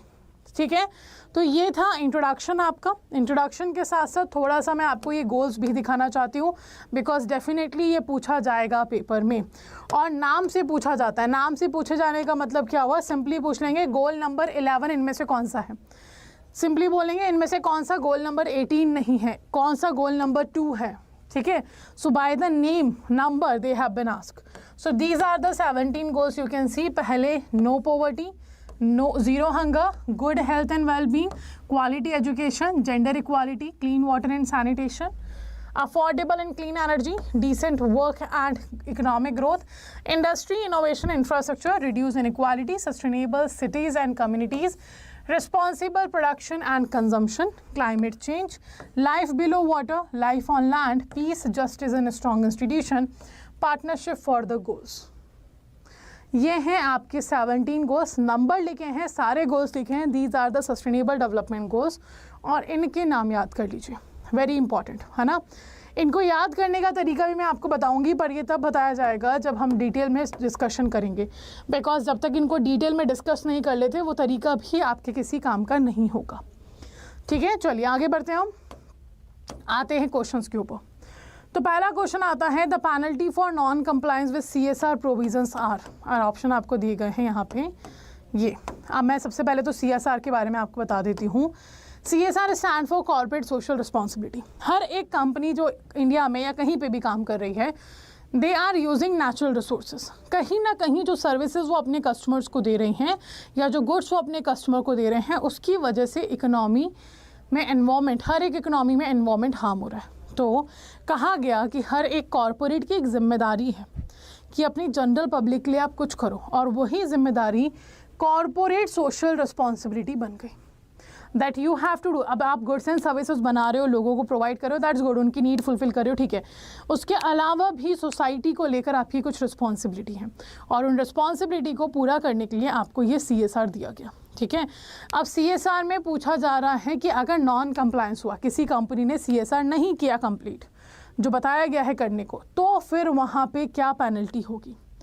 At least 1 crore for defaulting company, at least 2 lakh for each defaulting officer, imprisonment provision of maximum 3 years for defaulting officers, और A, B, C और D। बताइए इसमें क्या सिचुएशन होगा। एक और चीज़ यहाँ पे याद रखिएगा, CSR को पहले क्रिमिनल ऑफेंस लिया जाता था। It use to be treated as a criminal offence, but अब इसको आपका सिविल रॉन्ग बना दिया गया है। It is now civil wrong. अब जब ये क्रिमिनल ऑफेंस हुआ करता, 2019 से ये सिविल रॉन्ग हो चुका है। ठीक है, जब ये क्रिमिनल ऑफेंस हुआ करता था तो जेल हुआ करती थी। है ना, इम्प्रिजमेंट हुआ करता था 3 इयर्स का, पर अब ये क्रिमिनल ऑफेंस में नहीं है तो जेल तो हटा दी, जेल नहीं होगी, बट यस पेनल्टीज लगेगी क्योंकि सिविल रॉन्ग है।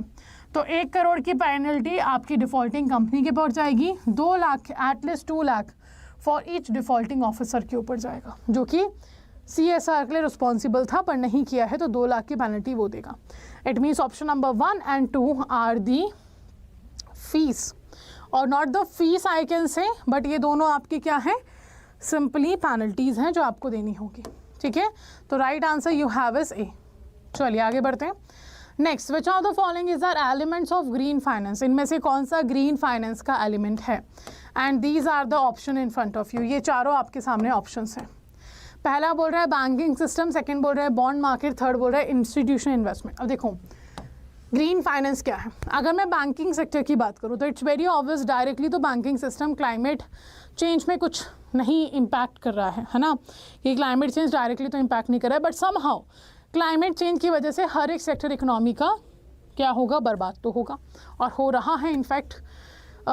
तो हाउ टू मेक श्योर कि हर एक सेक्टर की तरफ से ये कंट्रीब्यूशन हो, तो कहा गया कि जो बैंकिंग सेक्टर है आपका वो भी कंट्रीब्यूशन करेगा क्लाइमेट एक्शन में, और वो कर रहा है ग्रीन फाइनेंस को प्रमोट करके। अब ग्रीन फाइनेंस क्या है, ऐसी जगह पे फाइनेंस इकट्ठा, ऐसी जगह के लिए फाइनेंस देना जो कि आपका एनवायरमेंट फ्रेंडली प्रोजेक्ट्स हो, जैसे कि इलेक्ट्रिक व्हीकल्स। SBI ने एक अलग से स्कीम निकाला था इलेक्ट्रिक व्हीकल्स को लोन देने का, है ना, तो ये क्या है, this is the green finance. आप ऐसे सेक्टर्स के लिए लोन दे रहे हो बिजनेस स्टार्ट करने के लिए, एंटरप्रेन्योर्स के लिए, ताकि आपका वो एनवायरमेंट फ्रेंडली प्रोजेक्ट हो जाए, और वही आपका है ग्रीन फाइनेंस। तो ये banking system, bond marking, institutional investment, इन सभी के थ्रू किया जा सकता है। So right answer is D. ठीक है, आप ग्रीन बॉन्ड्स भी तो इशू कर रहे हो, तो बॉन्ड्स क्या है, बॉन्ड्स तो आपकी डेट इंस्ट्रूमेंट है। डेट इंस्ट्रूमेंट मतलब जब आप बॉन्ड्स इशू कर रहे हो, आप मार्केट से लोन उठा रहे हो, तो जो लोन आप उठा रहे हो मार्केट से, वो पैसा सिर्फ और सिर्फ कहाँ लगाया जाएगा, वो पैसा सिर्फ और सिर्फ लगाया जाएगा आपके उन जगह पर जो एनवायरमेंटली फ्रेंडली प्रोजेक्ट्स हैं, है ना, वो होता है आपका ग्रीन बॉन्ड। चलिए, गवर्नमेंट ऑफ इंडिया ऑफर कर रहा है dash of the installation cost of the rooftop solar panels as subsidy to the institutional, residential and social sector in most state. तो रिन्यूएबल एनर्जी आप जानते ही हो, सोलर पावर पैनल्स की बात अगर आप कर रहे हो, यानी कि रिन्यूएबल एनर्जी की बात हम यहाँ पे कर रहे हैं, तो रिन्यूएबल एनर्जी को PSLB लोन देता है। प्रायोरिटी सेक्टर लैंडिंग के अंदर RBI ने कहा है कि 30 करोड़ तक का लोन रिन्यूएबल एनर्जी को दिया जाएगा। अगर कोई individual house hold rooftop solar panels को क्या करवा रहा है, अपडेट करवा रहा है, मतलब इंस्टॉल करवा रहा है, तो उसको यहाँ पे 10 लाख तक का लोन दिया जा सकता है, ये PSL के अंदर है। अपार्ट फ्रॉम दैट, अगर किसी स्टेट में कोई भी पर्सन, चाहे वो कॉर्पोरेट हो चाहे वो इंडिविजुअल हो, वो अगर सोलर रूफटॉप सोलर पैनल्स को इंस्टॉल करवाता है, तो उसको इंस्टॉल करवाने का जो भी खर्चा है, जो भी कॉस्ट है, उस पर सरकार आपको सब्सिडी दे रही है। तो मैक्सिमम स्टेट्स में कितना है, 30%, यानी कि अगर 100 रुपये लग रहे हैं ना सोलर रूफटॉप सोलर पैनल लगाने में, तो आपको देने 70 रुपये, 30 रुपये देगी सरकार। ठीक है, ये है आपका मैक्सिमम स्टेट में, बट कुछ स्टेट में ये 70% भी है ना, कुछ स्टेट्स में ये 70% भी रहेगा। चलिए, तो राइट आंसर आपका क्या हो गया, ए। नाउ OSOWOG मीन्स क्या है, इसका मतलब what is the full form of these. ये क्वेश्चन आपसे पूछा गया अक्टूबर 23 में भी एज वेल एज मई 2023 में भी, है ना। तो ये जो टर्म है, ये मिस्टर मोदी ने थोड़ा सा फेमस किया था जब 2021 में ग्लासगो में हमारा मीटिंग हुआ था COP26। COP26 is what, conference of party, जो कि क्लाइमेट एक्शन को लेकर कंट्रीज़ करती हैं। तो वहाँ पे बोला गया this is a one sun one world and one grid, है ना, one sun one world and one grid it is, यानी कि सभी देशों को आपस में मिलकर काम करना होगा। वी आर वन, है ना, हम अलग अलग नहीं हैं, हम सब एक ही हैं, और उसी तरीके से हमें काम करना होगा। तो full form have been given, one sun one world one grid. तो option number C is correct. Next हमारे सामने आता है यहाँ पे non compliance with CSR provision is a dash, civil और क्राइम। अभी मैंने जस्ट बताया, अभी I have just inform you about this. तो अगर आप CSR प्रोविजंस की बात करो तो मैंने कहा ये क्रिमिनल ऑफेंस हुआ करता था, बट अब ये सिविल रॉन्ग है, इट मीन्स ए 2019 से। तो जब से सिविल रॉन्ग हुआ है तब से जेल की सज़ा हटा दी गई है, सिर्फ पेनल्टी देनी होगी। और पेनल्टी कंपनी के केस में 1 करोड़ और आपकी डिफ़ॉल्टिंग ऑफिसर, ईच डिफ़ॉल्टिंग ऑफिसर के केस में 2 lakh. Now, as per World Bank estimates, climate change is likely to lower India's GDP dash by 2050. तो क्लाइमेट चेंज जो है वो हर एक कंट्री पे इम्पैक्ट कर रहा है, हर एक सेक्टर पे इम्पैक्ट कर रहा है. तो इसके इम्पैक्ट जैसे अब देखो ना, आपका लैंडस्लाइड्स हो रहा है, लैंडस्लाइड्स की वजह से बिजनेसेस तो अफेक्ट हो ही रहे हैं, आपकी बाढ़ आ रही है, बिजनेसेस अफेक्ट हो रहे हैं. आपका लेट्स से फॉर एग्जांपल और भी जो भी नेचुरल क्लैमिटीज़ आपकी हो रही हैं उनकी वजह से बिजनेसेस तो अफेक्ट हो रहे हैं ना, तो कहीं ना कहीं जीडीपी तो इफेक्ट होगी. तो यहाँ पे वही बात कर रहा है कि जो जीडीपी इम्पैक्ट हर साल होगी, इट्स नॉट लाइक एक बार में 2050 तक कितना लॉस होगा. हर साल जो आपका जीडीपी लॉस देखा जाएगा वो 2.8% पर ईयर होगा, है ना. तो डू रिमेंबर दिस ऑल्सो. और ये किसने कहा है? ये कहा है वर्ल्ड बैंक ने. और वर्ल्ड बैंक क्या है ये हम कल पढ़ चुके हैं इंटरनेशनल इकोनॉमिक ऑर्गेनाइजेशन में. चलिए next question. Green bonds are the bonds issued by any dash sovereign entity, inter governmental group और अलायंस और कॉर्पोरेट्स. कौन इशू कर सकता है ग्रीन बॉन्ड्स को? सॉवरेन जहाँ पर भी वर्ड यूज़ किया जाता है इट मीन्स इंडिपेंडेंट, है ना, अपनी मर्जी से अपने डिसीजंस ले रहा है. That kind of entity, that kind of government is sovereign government, है ना. तो राइट आंसर आपका क्या होगा? इनमें से कोई भी इशू कर सकता है. All can issue green bonds. World bank even आपका ग्रीन बॉन्ड इशू करता है ना, वर्ल्ड बैंक भी ग्रीन बॉन्ड इशू करता है. Right answer is D. Now India aims to achieve the target of net zero emission by which year? India aim कर रहा है अचीव करना टारगेट किसका? नेट जीरो एमिशन का. बाय विच पर्टिकुलर ईयर बताइए? 2030, 2020, 2050, 2070. India aims to achieve the target of net zero emission by which particular year? And the right answer is 2017. Net zero emission का मतलब fossil fuels जो हम use कर रहे हैं for our needs उनको ख़त्म कर देना, यूज़ करना, है ना, और सारा रिन्यूएबल एनर्जी पे डिपेंडेंसी बना लेना. तो right answer will be D. 2070 तक 70 तक इंडिया ने प्लान किया है अचीव करने का. नेक्स्ट CSR जो कि हमने अभी पढ़ा, corporate social responsibility. Schedule number 7 of the companies act attempts to eliminate hunger, poverty और मालन्यूट्रिशन. तो CSR, अच्छा एक और चीज़ याद रखना है, CSR कौन से सेक्शन में आता है? आई थिंक उसके ऊपर एक क्वेश्चन होगा आगे, है ना. अगर नहीं हुआ तो मैं बता दूंगी इन द एंड, बट वो भी इंपॉर्टेंट है. चलिए, तो शेड्यूल 7 ऑफ कंपनीज एक्ट जो है वो एलिमिनेट करता है इनमें से किसको? और बिकॉज ये एलिमिनेट करता है सर्टेन थिंग्स को, तो जो आपका SDG का गोल है और CSR का गोल है लिमिटेड मिलते हैं, बिकॉज ये तीनों को करेगा. आपने देखा ना, फर्स्ट हमारा जो SDG गोल था that is no poverty, second क्या था? Zero hunger.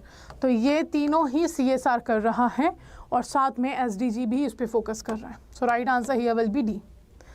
ठीक है, शेड्यूल 7 के अंदर है. ओके चलो आ गया section. Which section of the companies act 2013 provides the legal support for the CSR in India? तो कंपनीज एक्ट का कौन सा सेक्शन है जो CSR को एक लीगल सपोर्ट दे रहा है? 135, 235, 295, 195. Answer will be 135. Section number 135 supports your CSR in India. तो आपका आंसर हो जाएगा A. Okay, your answer will be A. Section 135. Clear? So I hope यहाँ तक मैक्सिमम चीज़ें आपको इस चैप्टर को लेकर क्लियर हुई होंगी.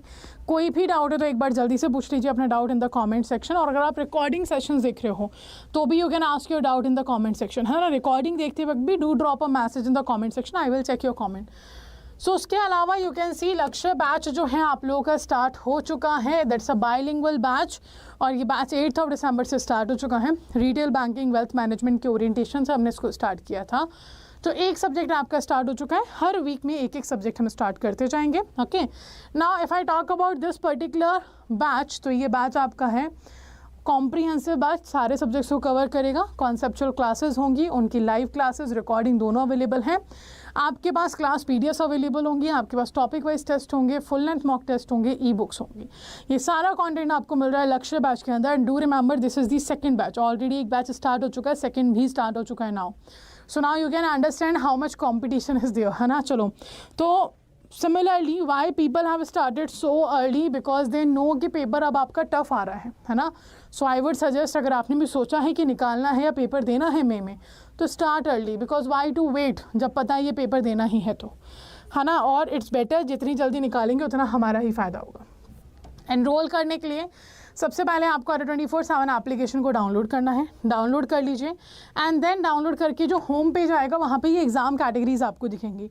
गो टू द JIB CIB सेक्शन, click on the JIB May 2024। यहाँ पे व्यू ऑल पे क्लिक करोगे, JIB से रिलेटेड जितने भी बैचेस हैं सब आपको यहाँ पे मिल जाएंगे। Individual subject batch, comprehensive all the 4 batches और महापैक सब कुछ है। एनरोल करने का तरीका एक ही, जस्ट बैच पे क्लिक करें, एक बार फीचर्स देख लें बैच की कि ऑफरिंग आपको क्या क्या मिल रही है, वैलिडिटी देख लीजिए कितने मंथ की आपको मिल रही है, then click on the buy now option. After clicking on the buy now option अगर आप ये कोड यूज़ करोगे तो यू विल गेट 75% डिस्काउंट। तो करना क्या है, you can use a code Y496 और आपको मिलेगा यहाँ पे 78% डिस्काउंट। सो 3% एडिशनल डिस्काउंट है यहाँ पे। 1% का जो डिस्काउंट आपको मिलेगा वो मिलेगा एप्लीकेशन से परचेस करने पे जब आप कॉइन्स को यूज़ करते हो, अगर आप ये कोड यूज़ कर रहे हैं तो। And the validity will be 9 months, 78% discount will be there. 8 दिसंबर से बैच स्टार्ट हो चुका है, that's a second batch to remember. Okay, so this is all for today's session. और इसके अलावा किसी भी बैच में आप एनरोल करना चाहते हो, एनरोलमेंट प्रोसेस सेम है जो मैंने आपको बताया। And if you guys want to join ऐसे ही YT सेशन चारों सब्जेक्ट के लिए of your JIB, then for that you have to subscribe the Adda 24/7 officers Adda 24/7 channel and press the bell icon, ताकि सभी अपकमिंग सेशंस के नोटिफिकेशन आप लोगों को मिलते रहे।